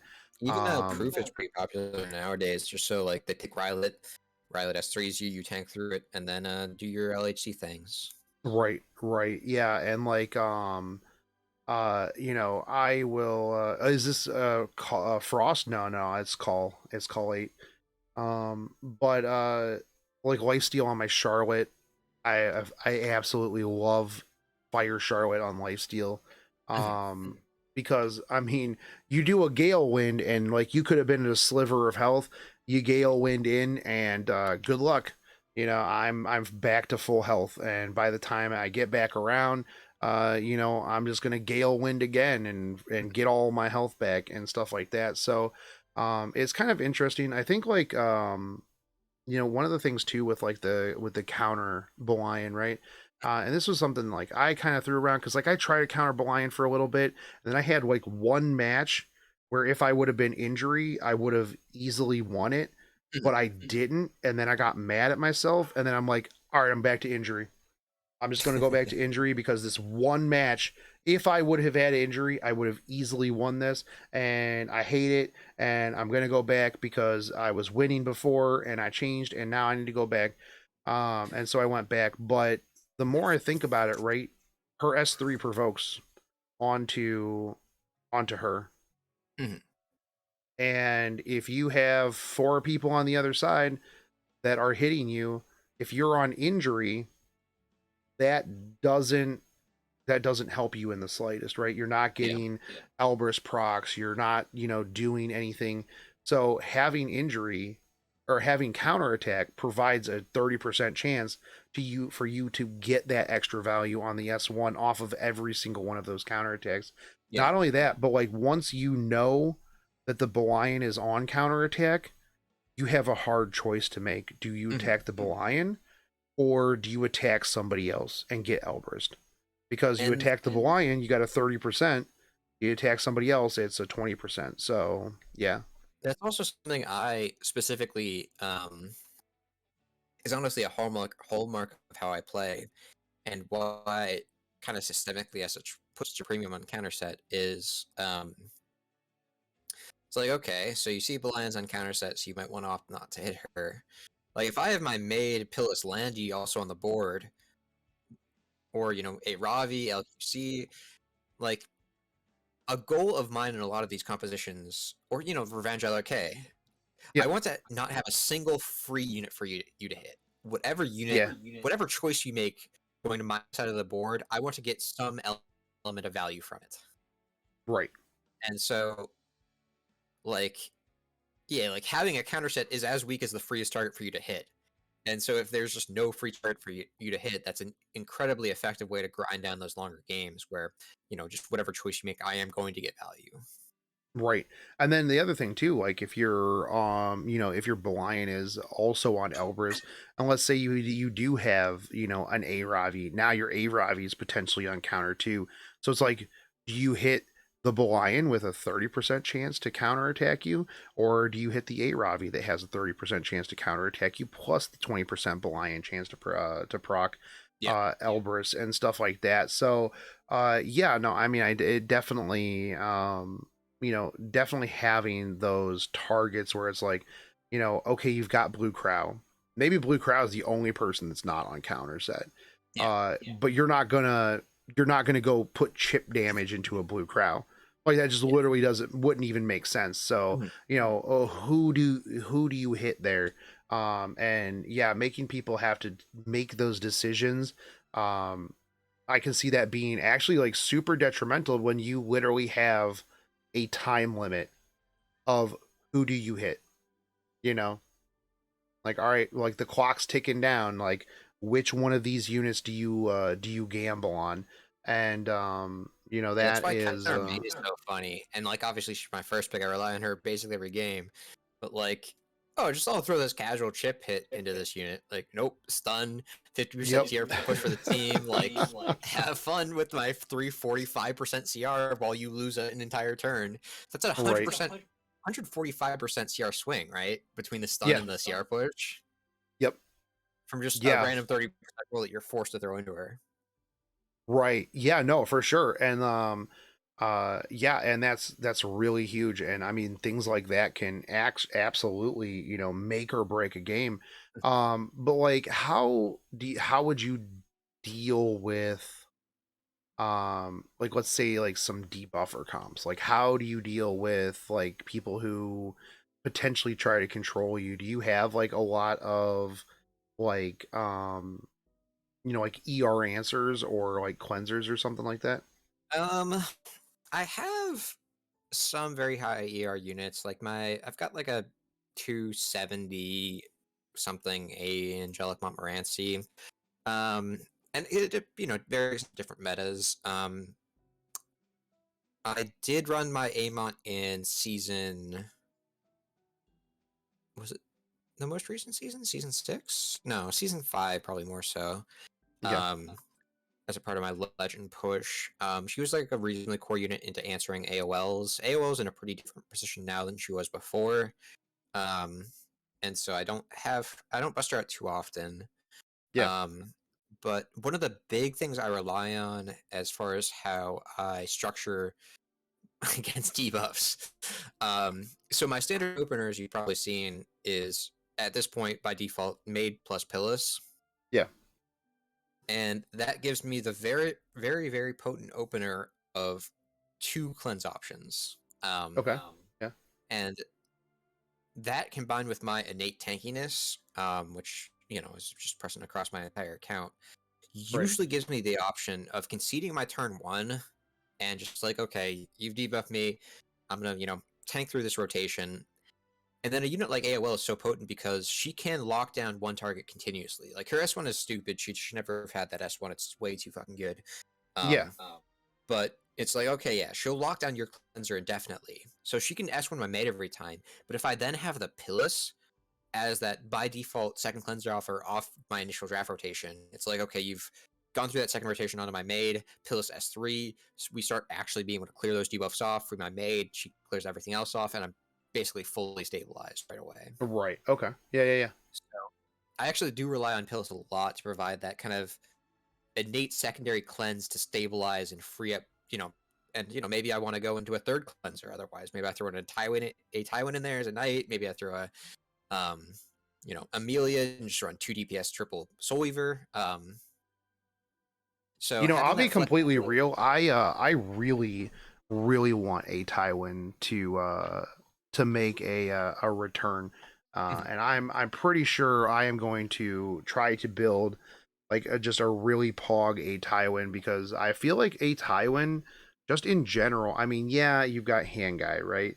Yeah, you've got Dilibet as answers. Sure, now you have Destina, but like well, I don't a lot have of people go ahead. Hand Guy or Dilibet or Destina. Yeah. Well, a lot of people do and would just be like, I know. "Oh man, a Tywin. Oh, imagine that Hand Guy exists," or "Oh, imagine that oh Dilibet exists," or something like that. But I think that like a lot of people just kind of forgot that a Tywin even existed. Yeah, And a Tywin wasn't necessarily like his stuns, right? It wasn't necessarily the provoke. It was literally the fact too that like he was Bellian before Bellian was Bellian. yeah. Like you went up against like a counter Elbrus a Tywin. Yeah, you never had souls. Yeah, Mhm. and also, yeah, I like to abuse the bug called a Tywin Soulburn S3. Um, you know, uh not only that, but people will be like, "Oh, well, hand guy exists." And it's like, "Okay, why ban hand guy?" True. They're like, "Well, you can't do that. That's illegal. You're not." You're not allowed to do that. But I think that, like, the thing too is like, okay, so they pick a debuffer, right? Let's say they AOL in, and you have a Tywin. If they have anything that is going to, maybe you provoke the AOL. Now, guess what? One of the debuffs is cleansed. You provoke anybody.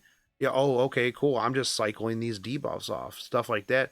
And I think that, as the season goes along, it'll be interesting to see, like, with double pre-ban, like, who who kind of starts creeping up, because I mean we're still really early in the season, right? And I mean I've seen some crazy stuff. Like I got dumpstered by a blue Roman one day. Like, and usually if people pick goofy things that I'm like, dude, this is gonna be like, what is this? This guy really picking this against me? I'm like, you know what? 10 points is worth the show. Like I want to see what this does. I want to sit here and be like, wow, that fire Kawana is 315 speed.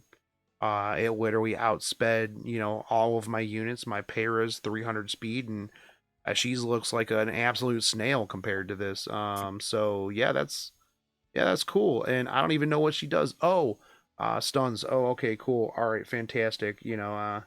I guess I'll just take the L here, and I will move on. And it was a good experience. But I think that as things go, things are gonna kind of creep up, and I'm super excited to kind of like I'm just gonna probably spend the next like handful of days just redoing my whole account. I want to Fribbles the crap out of my stuff in counterattack, tank down, and kind of talking to you to get like an idea of this, and how to structure those. Like, um yeah, I started banning Sea Lilius and Pera, or Sea Lilius and Rand, because I was just afraid of being cleaved. And I really, that was like something that I used to be just really, really good at. How do you deal with like single target cleave though? Um, I mean, Maid's still pretty good into it. But the answers for that are slightly different. Against single target cleave, I have a pretty specialized Sage Ball build. Okay. Um, Sage Ball is actually on Guide to a Decision for me. Okay. So he's very slow. He's only like 186 speed. However, Okay. he is on Guide. He's nearly 2k, 20k as far as his defense stats go. All right. And Guide adds an extra 4k on top of that, Yeah. and also adds an extra push for him when he gets hit. So, Okay. yeah, it's a 2k 24k HP Sage Ball that you have to try and single target hit. That Yeah. doesn't happen too often. I have a pretty fast, she's like 225 speed Tempest Surin. So if you're not equipped to punch through her with something like AoE, she's gonna, you know, get her proc up and then S3, and that often can cause some amount of Yeah, disruption. the So T Surin that you brought out that one time just absolutely rolled me. I was very impressed with that one. I I was play just like, wow, I'm like, what is going on right here? I play a lot of T-Surin nowadays because, Landy sucks now. Um, I've actually, I specifically have gone out of my way over these past. I streamed yesterday and today. I probably fought about 16 Landies that were picked, like kind of that third pick middle rotation. I Okay. probably beat about 14 of those 16 Landies just by Ooga Booga Red Unit Slam because Yeah, that's how the RGB Frenzy works now. true. Which I'm not super happy about.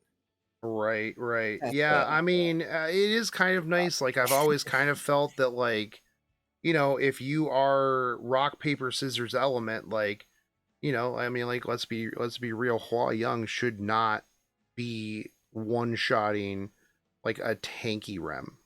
yeah. Like, that just really shouldn't be a thing. And I mean, like, Yeah, I've always hated like, green violet just killing my Charlotte, or something like that. Yeah, Landy coming in and just dumping all over my fire units that I specifically drafted to combat her. And it's just like, oh, cool, dude. Like, what even is elemental disadvantage? Fantastic. Oh, I don't this know. is, yeah, this is great. But, I would have been. yeah, It's just too much now. It's like just it's so unlosable, and I've really gone out of my way to kind of showcase how fucked up it is for any unit that isn't Rimuru while young, and just how right. unpickable they are. But yeah, by virtue of Landy, I think just being a fundamentally bad pick in before the fourth, fifth, I've had to rely on another like AoE DPS for a lot of situations. Okay. And so I've actually relied on Surin a lot recently. Yeah, and I think like one of the things too is like a lot of people don't really um like she's been kind of like out of the limelight for a while, right? Mhm. And I think that a lot of times, like if you pick her, you don't really expect the stealth and Yeah, the push forward, and and all of the things that she can do, and the crazy amount of damage that she can put out, yeah, for sure. as time goes through. And that really catches a lot of people off guard. And yeah, I think that those types of picks too are just things that people see it and they're like, I feel like when I see something like that, I'm Mhm. either like, I have to ban this because there's a reason why this person is picking this, Yeah, or I look at it and I'm like, yeah, okay, I like, what does this even do here? And then I let it through, and then I'm like, oh, okay. Oh, all right. Yeah, okay, that makes sense. That's what it does here. Okay, fantastic. All right, 100% got it. yeah, Yeah, noted. Thank you very much. And so I think that like yeah, like bringing things like that, rotating them back in is really big. And I always feel like the community in general is a little bit behind, like when you see like things like that. And until you see something like that on a streamer's stream or showcased in a YouTube video, a lot of people just don't even think about it until it's a thing that happens, right? yeah. And as a caveat, so I pick Surin a lot. My pre-bans are also Rimuru and Hua Young, both of whom dumpster Surin. Yeah. So that's important to keep in mind. So some people will like not put the basic level of thought into copying the streamer, right? Where they're just like, oh, they pick Surin. Wow, that's cool. I will try Surin. I will not do any of the appropriate things to set her up. Wow, she sucks. Yeah. This streamer sucks. I hate you. You're dead to me. Yeah. It's like, Yeah, you're dead to okay. me, garbage streamer. I copied this draft exactly, but I didn't pre-ban these because, I pre-ban these other things. And oh my god, yeah, dude, I just don't get it. Oh, this guy sucks so bad. Um, Um, but having that yeah, in mind, like, okay, maybe you don't double pre that ban them, but maybe you really pick Hua Young a lot of the time. And so yeah, you're probably likely to see Stene. So understanding you've already taken one bad matchup out, they're too late to pick Rimuru, and understanding she can slide in there. So understanding the actual checks involved in picking them, and then when yeah. they can be effective, which I think is still pretty often. I think is really the important part of the process. Yeah, yeah, no, for sure. And I think that that is like that's something that I struggle a lot with in general. And like we've talked about that before, is like being able to like have those checks and balances. There's a lot of times that I completely forget what I even have built on my account because I'm just like, whereas you have, a much smaller account, unit pool wise, because you are cheap to play.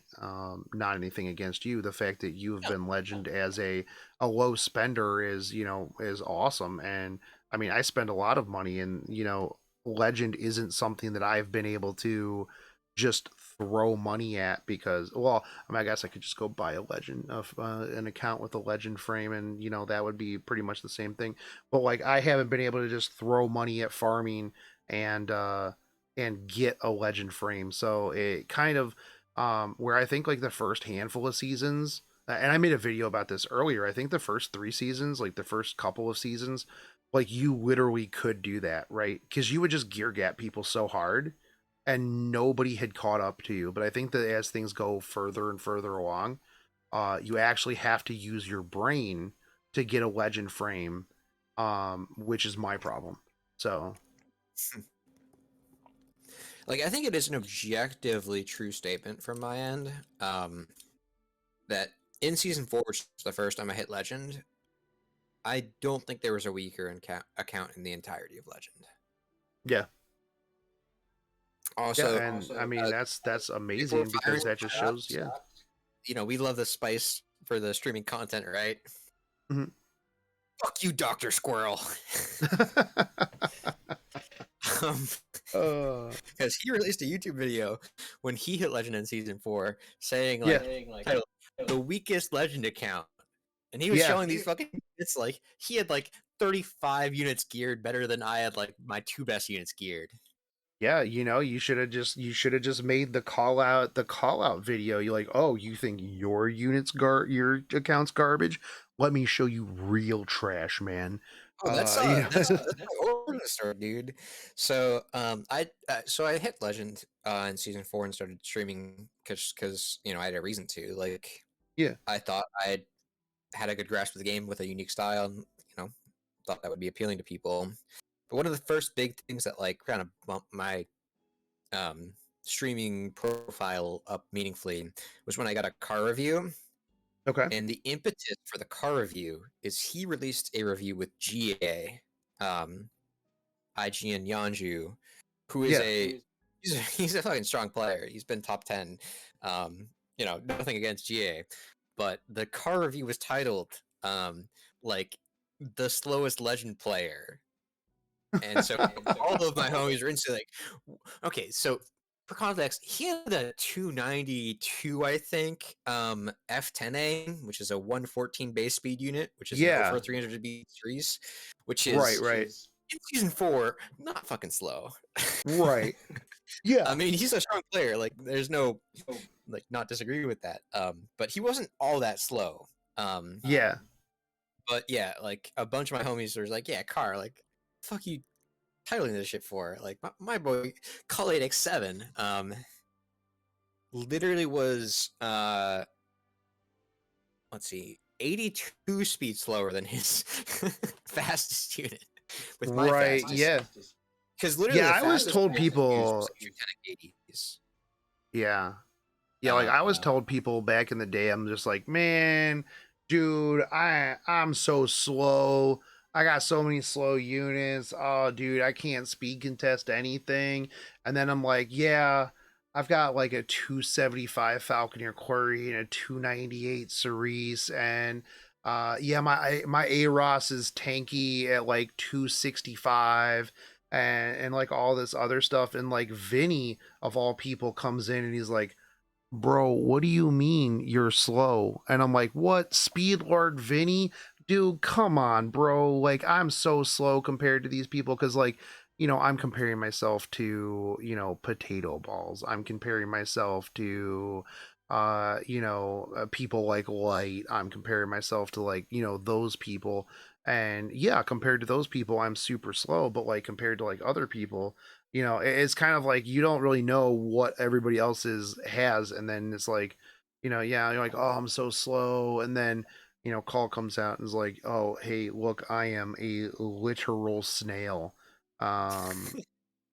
Yeah, and you're like, oh, maybe I'm not. Like, I always have this bad habit of like, and my chat will call me out for this sometimes too. And I'll be like, oh, dude, no, man, I don't have the gear to build this thing. Like, I just don't have the gear to build this, and I'll just like be casually looking through like my random gear that I have just stashed on other units, and I'll have like a necklace that is like crit main with like 38% attack sub. And I'm like, wow, that's a crazy necklace. I don't remember ever making that or where that came from. Because like when I took because I haven't actually taken RTA even remotely serious for the past like I don't know, like two, maybe like two, three, 2.5 seasons. I don't know. Yeah. Yeah. But I never stopped farming. Really, like I always kept farming because I'm like, I'm eventually going to come back into this. I don't want to be super super far behind. Yeah. So I was always farming Banshee. I was always farming Wyvern, and I would always make these pieces of gear. But I never had anybody to put them on because I wasn't doing anything, and so I stashed them somewhere. So like, yeah, I need to just take like the next week and just like sit down and just fribbles everything. And I feel like I need to do that with somebody who's not chat. Because when I'm like, "Hey chat, what should I make this how should I build this unit?" Nazrin will come in and like move all of her gear around, like all of her insane whale gear to like one unit, slap symbol of unity on it, and then like send me a picture of like something that's like 300k, and she'll just be like, "Yeah, this is what you should build." Or I'll be like, "Hey chat, how should I build this?" And then nobody will ever give me the answer to like what the baseline should be. Um and then they'll come back later and they'll be like, "Hey, did you ever build this thing?" And I'm like, "No, because you didn't tell me what the stats should be." And I don't know. I'm like, "How do people build this thing? I've never even heard of anybody using this." And so, I just literally blame all of my problems on chat. And I think that's Nice. the best way to do it. Just absolve yourself of all responsibility. And then you just blame Big Smo as well. True. Um, yeah, so I've actually never. So I have Fribbles installed. I've never actually geared a unit with Fribbles in my life. Um, I know Valk is the god of that. So if you Yeah, want some help with that proactively, like Valk's your guy. But yeah, for one, I just don't have that much good gear. fair. That kind of simplifies the whole process of gearing units when your gear pool is very limited. Right. Yeah, no, I mean that makes sense and completely understandable. Like, um yeah, like I there was a point where I would just I-90 gear because I had so many like reforge mats that I'm just like, yeah, like I guess I'll just reforge this. I'm like, this penta rolled flat attack. I'm like, I'm just gonna I-90 this so that I can post this on Facebook and be like, "Oh my god, F in the chat, boys." Like, why this all went here? And I mean, probably never use it, but yeah, I just did. And like my account for a long time was just like a hot mess. And so like I just need to just like have a core. Now, do you like tune when you're building a unit? Do you like tune it to fit into like a certain order? Are you like, if I use this, it goes here, and then I pick this, and these go there? It's kind of like what I was saying at the beginning, where Valk was like, I build all of my attack buffers at this speed so that I know that at any given point I can use X, Y, and Z to combo into this, to combo into that, and then if all of the Jenga pieces fit together, I just win. How lose? So there are some units that I want to hit certain speed thresholds. Like I want my pillows to be over 200. Like that is a set thing that I want to have happen. Okay. I can't say there's a single unit on my entire account for how I play that I specifically said like I want this unit to do this thing and then this unit to do this thing. Okay, so a fair caveat is that's presently. Back in season 4, I wanted my Acadias to be slightly faster than my LRK. Um, so I could AoE cleanse the Basar Yeah. unbuff before LRK is 3. Yep. Um, but presently, basically not a single unit is intentionally tuned to go in a specific order other than just like what is the best gear I can give them. Okay. All right. Yeah, yeah, that's fair. Yeah, because like when Valk was talking about that, I'm like, bro, dude, I'm like, I need you to just calm down for a second because the amount of like 5D chess that you are playing is is actually just confusing, is just blowing my mind because like Yeah, for me, I just kind of unga boonga slam things, and if it Oh, works, it works, and if it doesn't, we just go again. That's the great thing about ladder. But like with E7 World Cup mode coming, I really want to like just kind of like solidify a playstyle, right? And like out of all of the content creators, like the people whose playstyles, and I mean Icotic's not a playstyle, right? Or not a content creator, but like he's just a dude, god. Icotic's gear, like there have been times in the past where like I'll see him like play in a tournament and I'm like, yo, Kotick, can you send me a picture of that? And he's like, I can, but you're not going to be able to make this because like Kotick gear is like a whole different like level of gear. Like Yeah, yeah. Icotic has always just been like this dude that I'm like, man, I wish that I could have like the weird like just because his units are so thick and they have like ER and they have damage and they have like everything else and you're just like, bro, dude, how do you do this? Also, as we tick 24 hours on stream, I'm gonna take a quick break for getting some more water and such. Okay, yeah, Um, no problem. yeah, I'll be back in like 3 minutes. Okay. Oh yeah, we did just pass 24 hours on stream. And it is 11:30. Dude, see, this is what I was telling you guys like yesterday when I was talking to Valk, if Valk wouldn't have been like, "Hey, um I got to go stream." I would have talked to Valk for like another 3 or 4 hours.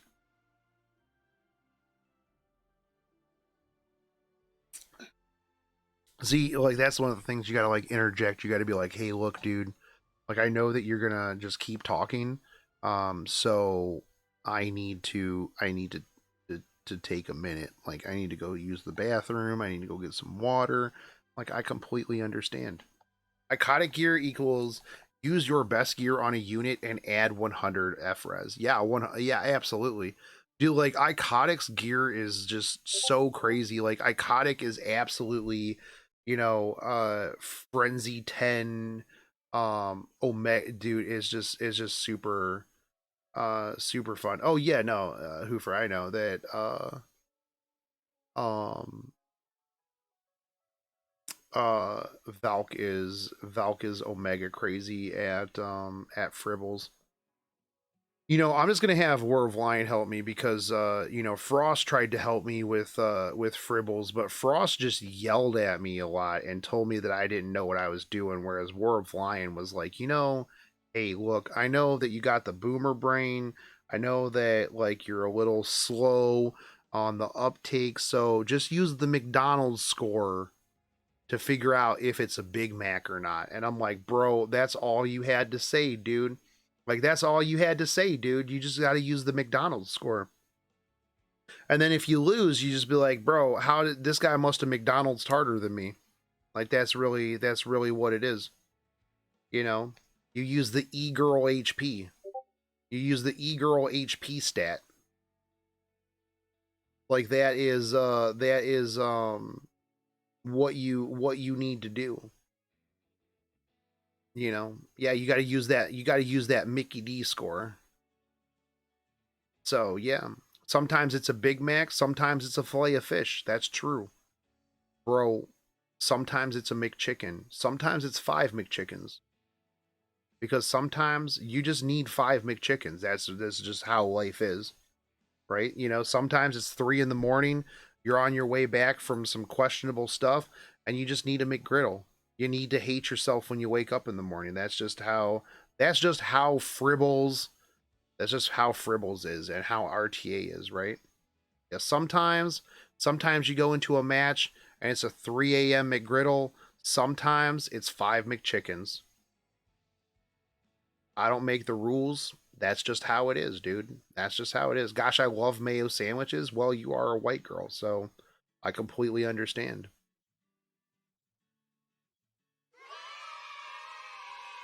Yeah, I'm absolutely. back, Campus baby. bag. Hey, you missed us talking about McDonald's. I'm not much a fast food because guy. that's fair. Me neither, because there's no fast food that's within like a reasonable driving distance of my house. But like we were talking about Fribbles, and I was like, War of Lion, he helped me out a lot. Frost just yells at me and he's like, "Yo, Boomer, you're stupid, dude.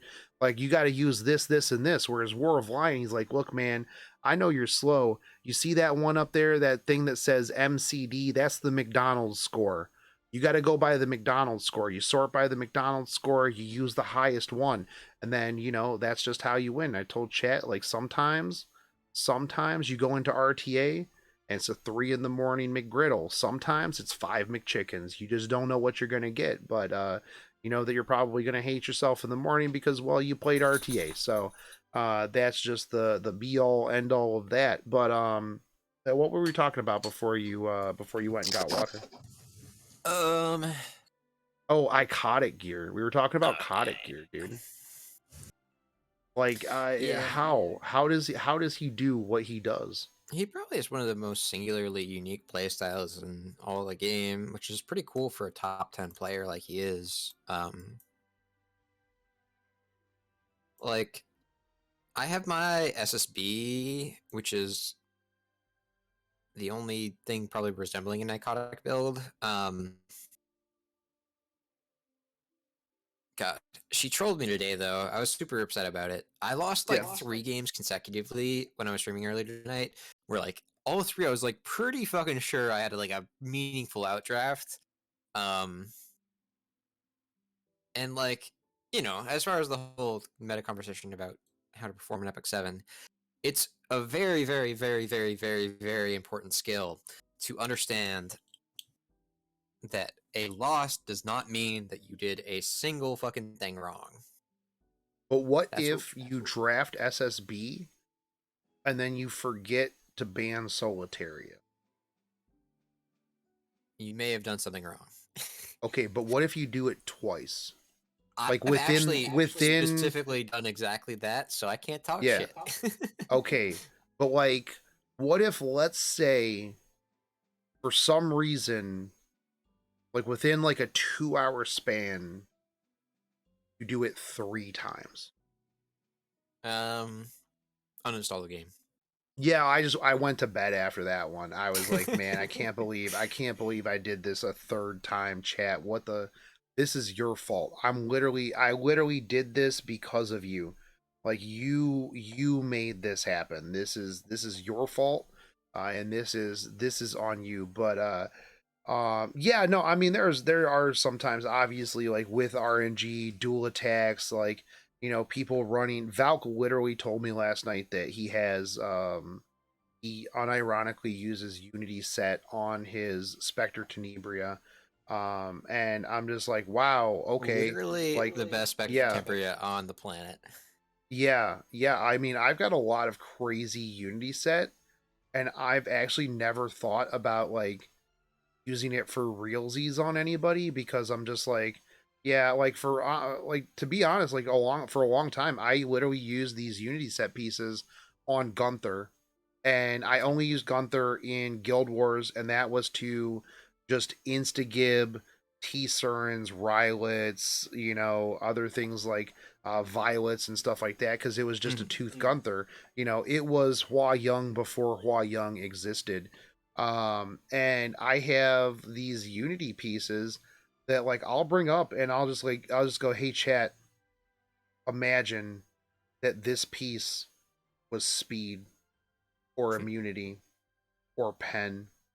This piece right here would probably be one of the better pieces on my account, but it's Unity." Yeah. Yeah. Yeah, kind of. But So now, someone yeah. in your chat just typed out, "I need a cheat sheet to figure out who to pick versus who," and like that's part of what we've been discussing tonight. Yeah. Because there are definitely some systemic things you can do, but the issue with that is like that cheat sheet looks meaningfully different for every single account in the entirety of Epic 7. Yeah. And so there are some general guidance that can be given to you, but as far as figuring out yours, like, because again, like Made is a cool unit. I think Maid is a really cool unit. I think in her era, she was probably too strong as far as the answers that existed. She's been held in check quite a bit since then. Um, but Maid is a unit that can be built like, you know, 220 Bastion Maid to give, 50 ER to your whole team is a huge cool thing. Like the way I run her with like tanky Waters Maid, like those two builds have entirely different matchup spreads. Yeah. And both are entirely legitimate depending on your account's needs. But understanding your account's needs such that you choose to build it one way or the other, or some whatever is tuned to what your account does, that's a not an easy question to answer. And so Yeah.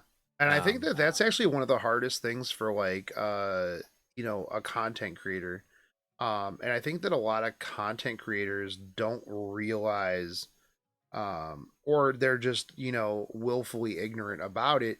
But like when you give advice on a unit, right? Because I mean, we both stream, and mhm, one of the biggest things that people do, like when a new unit's coming up or a new unit just came out, they'll come in chat and they'll be like, "How is this unit? Is this unit good? yeah. Should I pull this unit?" And it's like, bro, I don't know what characters you have. I don't know what gear you have. I don't know anything about your play style or you. But yes, I can tell you that you should 100% pull Hua Young. That's true. Without an even second thought, yes, absolutely you should have. And the people who want her nerfed are probably huffing copium because they didn't pull for her. And they're like, you know what, I'm gonna skip this because limited banner upcoming soon. Or they were like, oh, she doesn't really look that good. One of the things that always surprises me, Call, is and I think it's a little bit less now, but I feel like people will see characters that don't crit, right? And they ignore defense. Um, Last Rider Crow ran into this when he first came out. Blood Moon Haste ran into this. They'll see it and they'll be like, "Wow, this unit doesn't crit. That sucks. That damage is doo doo. That damage is garbage. That's not really impressive. Where's the big PP damage? Where's the 30k crits?" And you're like, man, you know what? You know what a lot of tanks have? Defense. Man, you know what's really cool? Ignoring all of that. And it's like, yeah, Last Rider Crow's a literal horse that ramps up over time. I mean, first off, giving him an AoE horse, I was actually joking, and then they released it, and I'm like, wow, they actually did it. The Mad Lads actually did it. But like, I think that a lot of times people don't really, because when you see people going into cleave, when you see people going into aggro, when you go see people going into like, bruisers even, you see really really big damage, right? In Yeah. because they don't have a lot of defense. When you see like people going into just super thick walls, and it's like all of a sudden, your Rylet or your RB just doesn't do any damage. It's like, wait, hold on, what happened? Where is that? And ignoring all that defense like that a unit has stacked up, um even though the damage doesn't look like it's super crazy, like it realistically is because that defense isn't there. And yeah, I think that a lot of people kind of forget that defense ignoring damage is actually pretty good. Yeah. It's a funny thing as far as the conversation or content creating goes, because there's definitely some situations where there's a degree of inertia as far as public opinion goes, and Yeah. eventually it will win out in most cases. Like, I mean, there have been some egregious. So, in season 4, as an example, I mean, again, I wasn't a content creator then, so it doesn't really apply to this conversation. But Acades Yeah. was a top 10 unit in the game, and no one else in Legend ran her. Yeah. Um, and so there are some systemic ways in which people misevaluate units, but two good cases for what I'm talking about are Milim and Lionheart Sermia, Yes. where, like, with Milim, people went, like, day one is like, wait, I can't press S3 with my C tier gear on this unit and one shot a Landy. She sucks. Yep. Yeah, And no, because I remember people being like, "Yeah, nah, she's not that great. Don't even bother." yeah, And because then her like, yeah, S3 ratio isn't enough to one shot without attack buff. It's like, if right. only she had some way to get attack buff in her kit, huh? Hmm. Yeah, yeah, no, for um, sure. But yeah, no, you're completely right. Not only that, but like and I've called out a lot of content creators in the past about this. mhm, But the rush to be the first person to put out the video, the definitive guide to certain unit, yeah, um, is is super bad.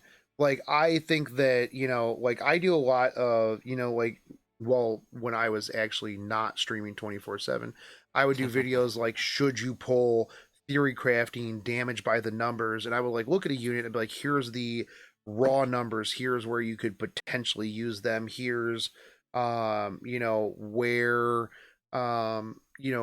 this unit can fit in and stuff like that. But at the same time, at the end of the day, I would be like, um, yeah, I don't know. Maybe we'll see how this works when it comes out. But on paper, this is what this unit can do. yeah, And then yeah, you do see like literally within minutes of the unit being out, like you'll see videos pop up that are like, "Oh my god, the most pog crazy build," or "Oh my god, this is the worst unit that Smilegate has ever that Epic 7 has ever released and do not pull this unit." That was like a big thing with like I'll my always harken heart. back to like SSB, Last Rider Crow, Yeah, Landy. I actually thought pre-buff Landy wasn't that bad. yeah, Like I looked at her like the first day she came out, I was like, everybody's like, "Yo, where the damage at, bro? Where's the damage at, dude? She does garbage damage, bro." And I'm like, "Yeah, because she's a Green Ranger Ravi." I'm like, you need some time to build. She ramps up over time. mhm, I'm like, after you rock a couple like S3s and like get her, her S2 passive stacked up. I'm like, she does okay damage. I'm like, she's build her like a tank. yeah. Throw bloodstone on her or something. Like I was actually Radiant gonna proof of like valor. yeah, well, yeah, I mean, I didn't really think about that back then. I was actually gonna run like a weird like was the Rosa Hagarna Oh yeah. so that she would get the dual attack so she could ramp up faster Mhm. and stuff like that. Yo, Anna, thanks for the sub. You feel cultured afterwards? Wait, hold on. This isn't a me and Sulky stream. But anyways, like you would have these people that would just immediately jump out there and be like, "Yo, this unit is the biggest piece of garbage that's ever existed. I can't cleave with this. It doesn't just I put my best destro gear on it. I pushed that shit with oxlots and I didn't even kill the entire team." Mhm. Yeah, like why would you even pull for this if I can't cleave brain my way through arena with this garbage unit? And I'm just like, bro, dude, like this isn't like, come on, man. Like, come on, dude. Because he's gone, I'll specifically call out when Tenha said that Elfelt was garbage initially Mhm. because he decided to take an unmolagored Elfelt into like a 20k HP 2000 defense Rowana and go, why didn't I one shot this literal Yeah. trash unit? And I'm like, because you are taking it into an unrealistic situation where this isn't where it needs to be. And then you'll have like later on down the road, you'll have people that'll come out and they'll be like, "Oh yeah, I've been using this. Yeah, it's amazing." Did G Perg just kind of showed up? Did T Cern actually get any buffs, or was it just that people found a reason to use her? There's been a lot of units that um you know have been used, but because a YouTuber or a streamer is like, nah, this unit's doo doo, this unit's garbage, this don't pull, save your resources.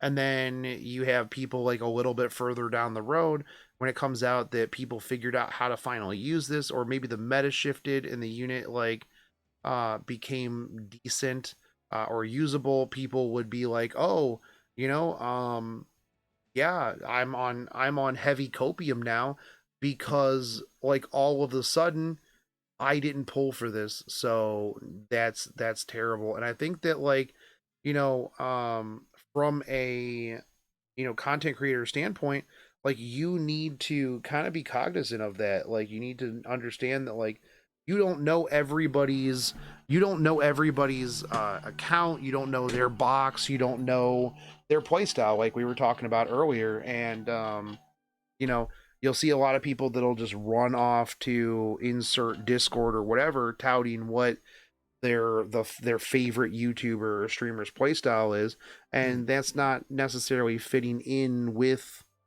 the way that is. And then yeah, you run things like green lots, and you mentioned, hey, this green lots is actually pretty crazy. Like here's all of the things that that it does, and then they'll be like, you're bad. True.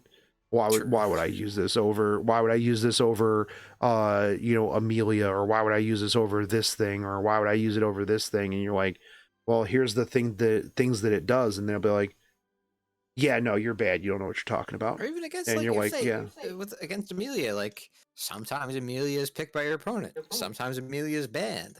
What's the next best option? Like you really have to right. consider that. That's a practical reality of how you draft an RTA. Yeah, like 100%. Yeah, but then you'll run into the armchair legends, right? The people that'll be like, "Oh, well, if you pick this, then I would just pick this, this, and this." And you're like, "Okay, well, then I would also do this thing." And they're like, "Oh, right, but I wouldn't let you do that because I would have this, this, this, and this." And it's like, okay, but I would never draft this bad that you would get all of these things, and like literally the 5 units that counter all of the linchpins in my thing, and then it's arguing with like a complete brick wall, and then Yeah, they'll be one of like, my oh favorite well, things, yeah, specifically with green lots, is people who think, oh, they pick green lots, I will just pick politics. yeah, And it turns out, if you have green lots as S2 push, yeah, it's 50%, which is right, higher than politics pushes herself. And true, so true, a lot of people who expect to be like, oh, he'll S2 then all politics, nope. I get to take my turn, buddy, because my push is too fucking big for you. right, yeah, yeah, 100%. Wait, is his S2 100%? Because it's ridiculous. 100%, baby. That's true. Yeah, that's right. Yeah. Yeah, because like sometimes you'll see somebody that'll like risk it. Like sometimes I will get a poultice picked in on my Amelia, and I'll risk it for the biscuit, and I'll be like, I don't know, man. I'm like, that poultice is way back there, dude. I'm just gonna test it. Let's see. Let's see if we can do it. And then like I barely get jumped up, and then I'm like, oh, okay, yeah, all right, cool. Okay, sweet, fantastic. I guess that's not a thing that's gonna work. But that also comes with the fact that most people that you're going to pick green lots into don't actually know what green lots does. Yep. Yeah. Like the only ones that do like maybe saw like a video that was like, oh yeah, if you want to use this against expeditions, fantastic. Mhm. Yeah, yeah, this is super cool, man. Like that, but they don't actually really know what it does. They just put it in an auto team, and then it just does its thing. Yeah. So that's the extent of the green lots information that they have.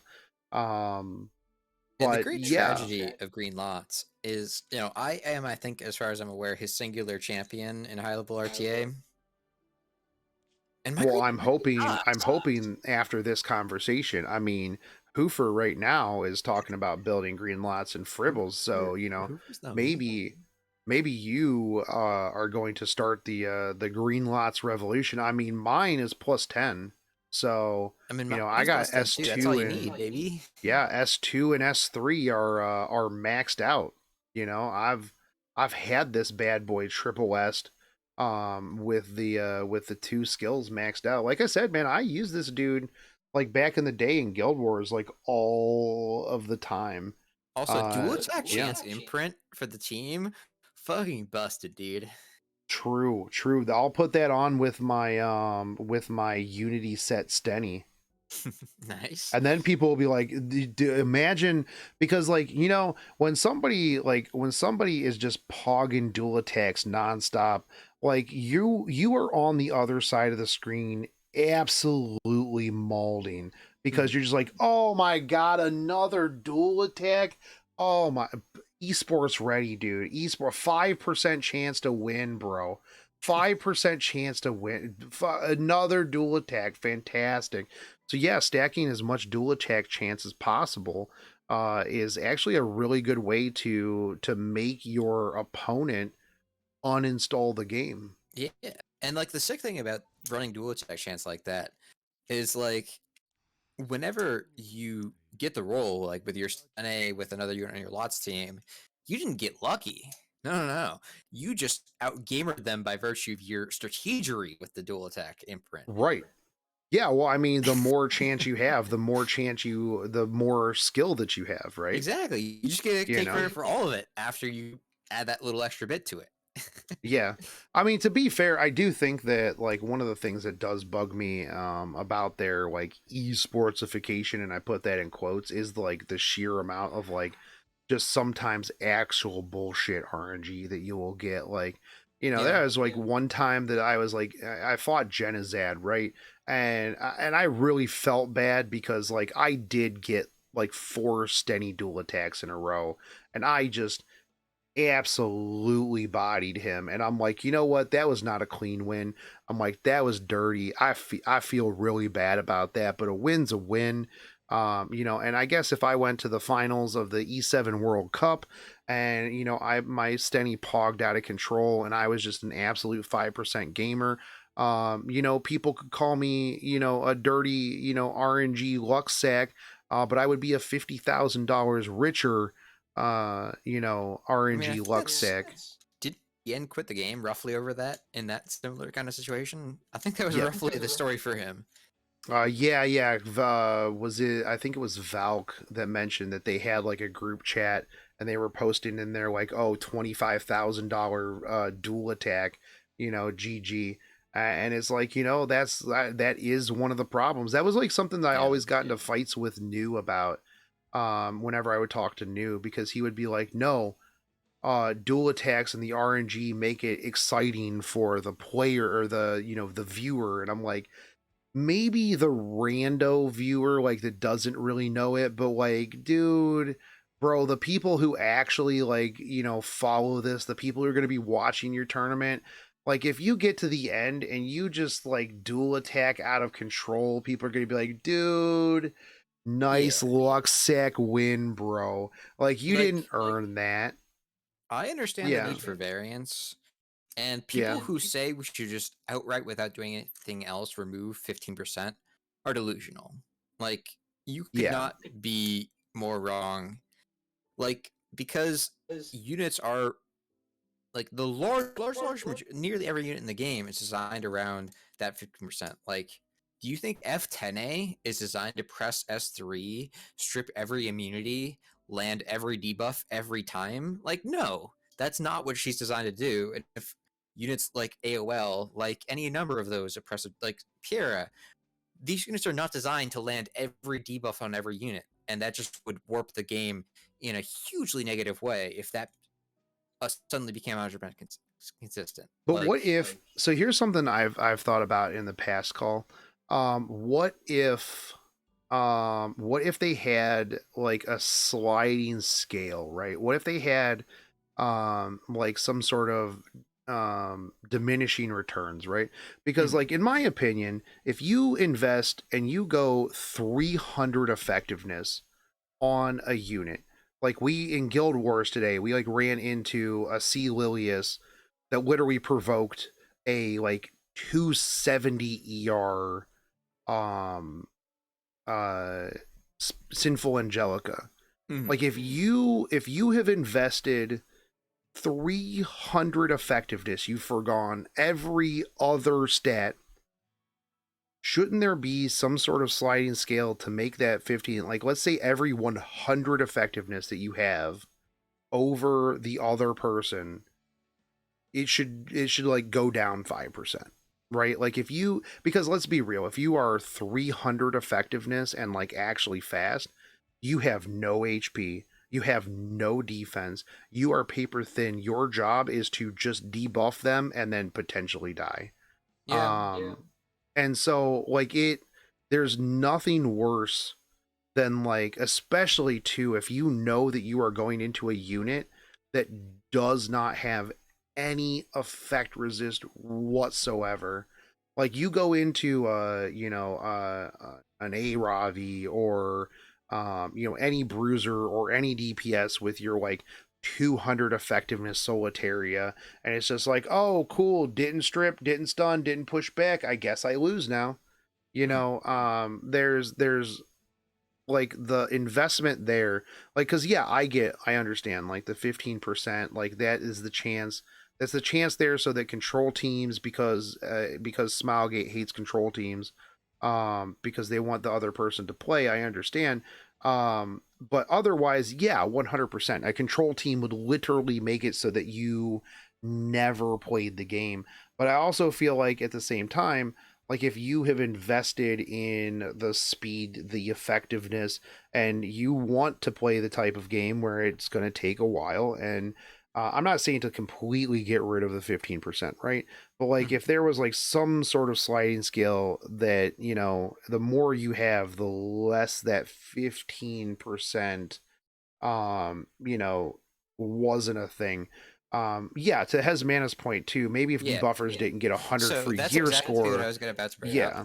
Is I wouldn't necessarily be opposed to buffing the higher end of debuffers if you mitigate it a bit for the fair cleansers. Yeah. Because right now it's a you know remarkably skewed race towards the debuffers relative to the cleansers.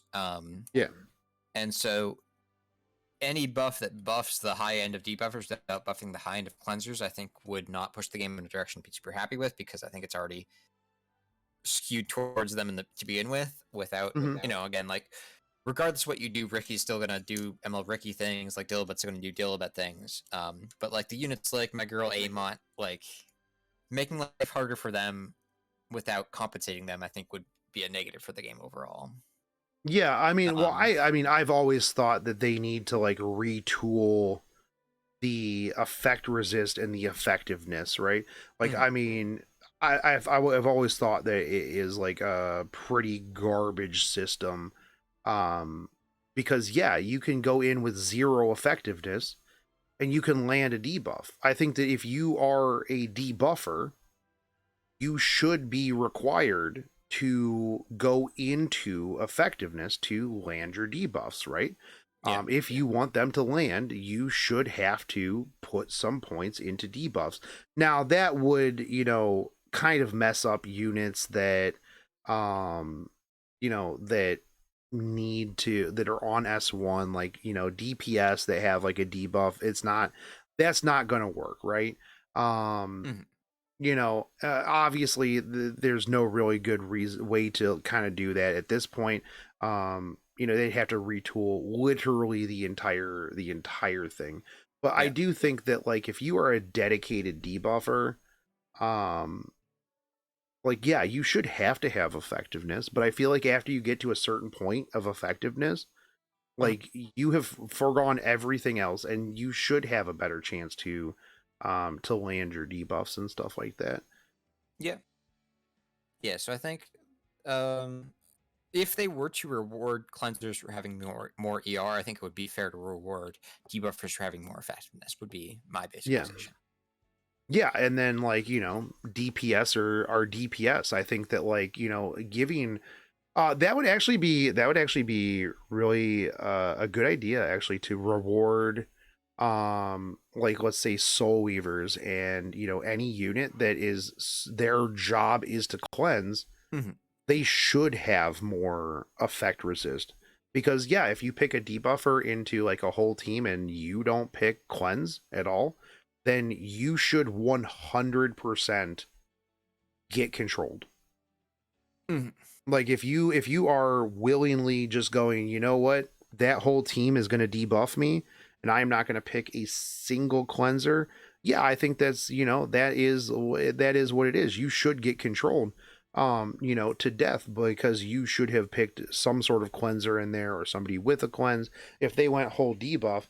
Um but at the same time, yeah, your cleanser shouldn't also get hard debuffed, Mhm. right? Like, so there should be some checks and balances there. Yeah. How to do that, I don't know. I'm not a game dev and I'm not a game balancer, so I don't know, and I don't think a lot of people know how to answer that question. But yeah, there's some times where you just build so much effectiveness and you're just like, why did I bother? Like, why did I bother? Because I just haven't landed this 3 times in a row. And then you're like, there's literally no way that is like a 300 ERA Ravi. And then Nazrin shows you that it is actually a 300 ERA in a Ravi. You're like, okay, but the last 5 that I've done that to were not. So, yeah, um, so it's 12 a.m. now. it is. And you're probably going to go to sleep, and I probably should go to sleep as well, because I've been However, talking a lot. Yeah. as this is a coaching session, do you want to throw a couple RTA matches in before we part ways to see if we can put some of this into practice? Obviously, You without know like the what? whole process of regearing, it's a little like I don't know what any of your units look like. I'm kind of just wandering in the So dark. But yeah, no, my units right now, half of them are on. So I cannibalized a handful of units Mhm. for Advent. So how about we table that? Okay, I'm here for it. I go Fribbles and work on my account now with the new knowledge that I've thought about because we've been talking. And then we make a spectator RTA match in the near future where Sounds maybe good. me, you, Valk, maybe some other content creators get together and we have a friendly RTA match, and then afterwards you can tell me all the things that I did wrong. True. Form the RTA Megazord. Yeah, that's right. Actually, you know what? That would actually be pretty interesting, honestly. Like imagine we do this, right? We get me, Mhm. you, Valk, maybe a couple other people together. We all do our matches, and then maybe afterwards we have like a round table where we look at those matches and then we kind of point out maybe where one of the others could have like made a little bit of a difference, Mhm. like the how the person was thinking when they were drafting, things like that. I think that might be kind of cool. Yeah, because we had a bit of that vibe with the Genkai Cup because we had the 5-man team kind of running through the Yeah. matches. Yep. And it was definitely notable that some matches we actively tanked because, like, I would be talking from my perspective, like, oh, draft this here. Then other people would chime in later, like, oh, draft this here. And they just didn't necessarily line up. And so it was like, wait, this isn't a draft that works at all. Yeah, no, because we actually watched the we watched the team match with you guys, Uh-huh. and I thought that was really super cool. Yeah. Not only just because of the format and the fact that like everybody was pretty much banned by the end of it, but like the kind of like talking back and forth like through matches, Yeah. and Like some matches we yeah. absolutely crushed. Like I think I had a couple ones specifically where I was really able to like line things up specifically. But yeah, some matches definitely like got pulled back and forth in a way that just didn't work out. Yep. Yeah, no, absolutely. But then again, like at the end of the day, right, nobody really expects a like a 290 Ludwig, right? Oh, that was so tragic. Yeah, dude, we were watching that and like, you guys are like, "Oh, no, I'm going to lock this," and then there's no way, and like, I'm going to I outspeed pushed for this, this and then in the last yeah. rotation, to be fair. I was prepared for it. I wanted to see this sit there. Yeah, and then like the game just started, and like people in my chat were like, "Dude, the Elf Mage has this. There's no way. How lose Elf Mage lock and this?" And then it was just like a 290 Ludwig, and it's just like, "Oh well, that's how." Yeah, that right there. That's how lose. So that was a GG, go tough one. next. Yeah, yeah, that was pretty awesome. And the thing is, like, Yeah, that's what's weird with Epic 7. You know, like, again, people are so quick to jump to deterministic outcomes. Like, that could have been fucking speed RNG. We don't know. right.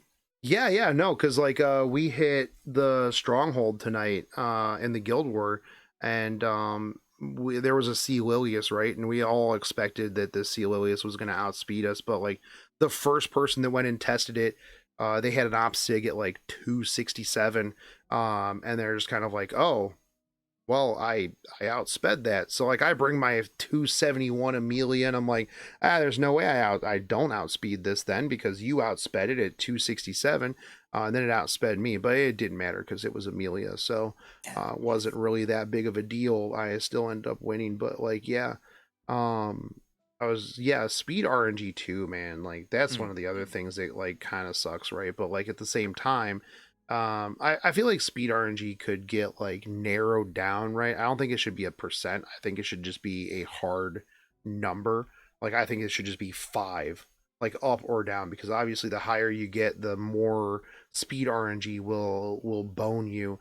But if speed RNG didn't exist, then literally whoever had the fastest unit would always go first and would always win.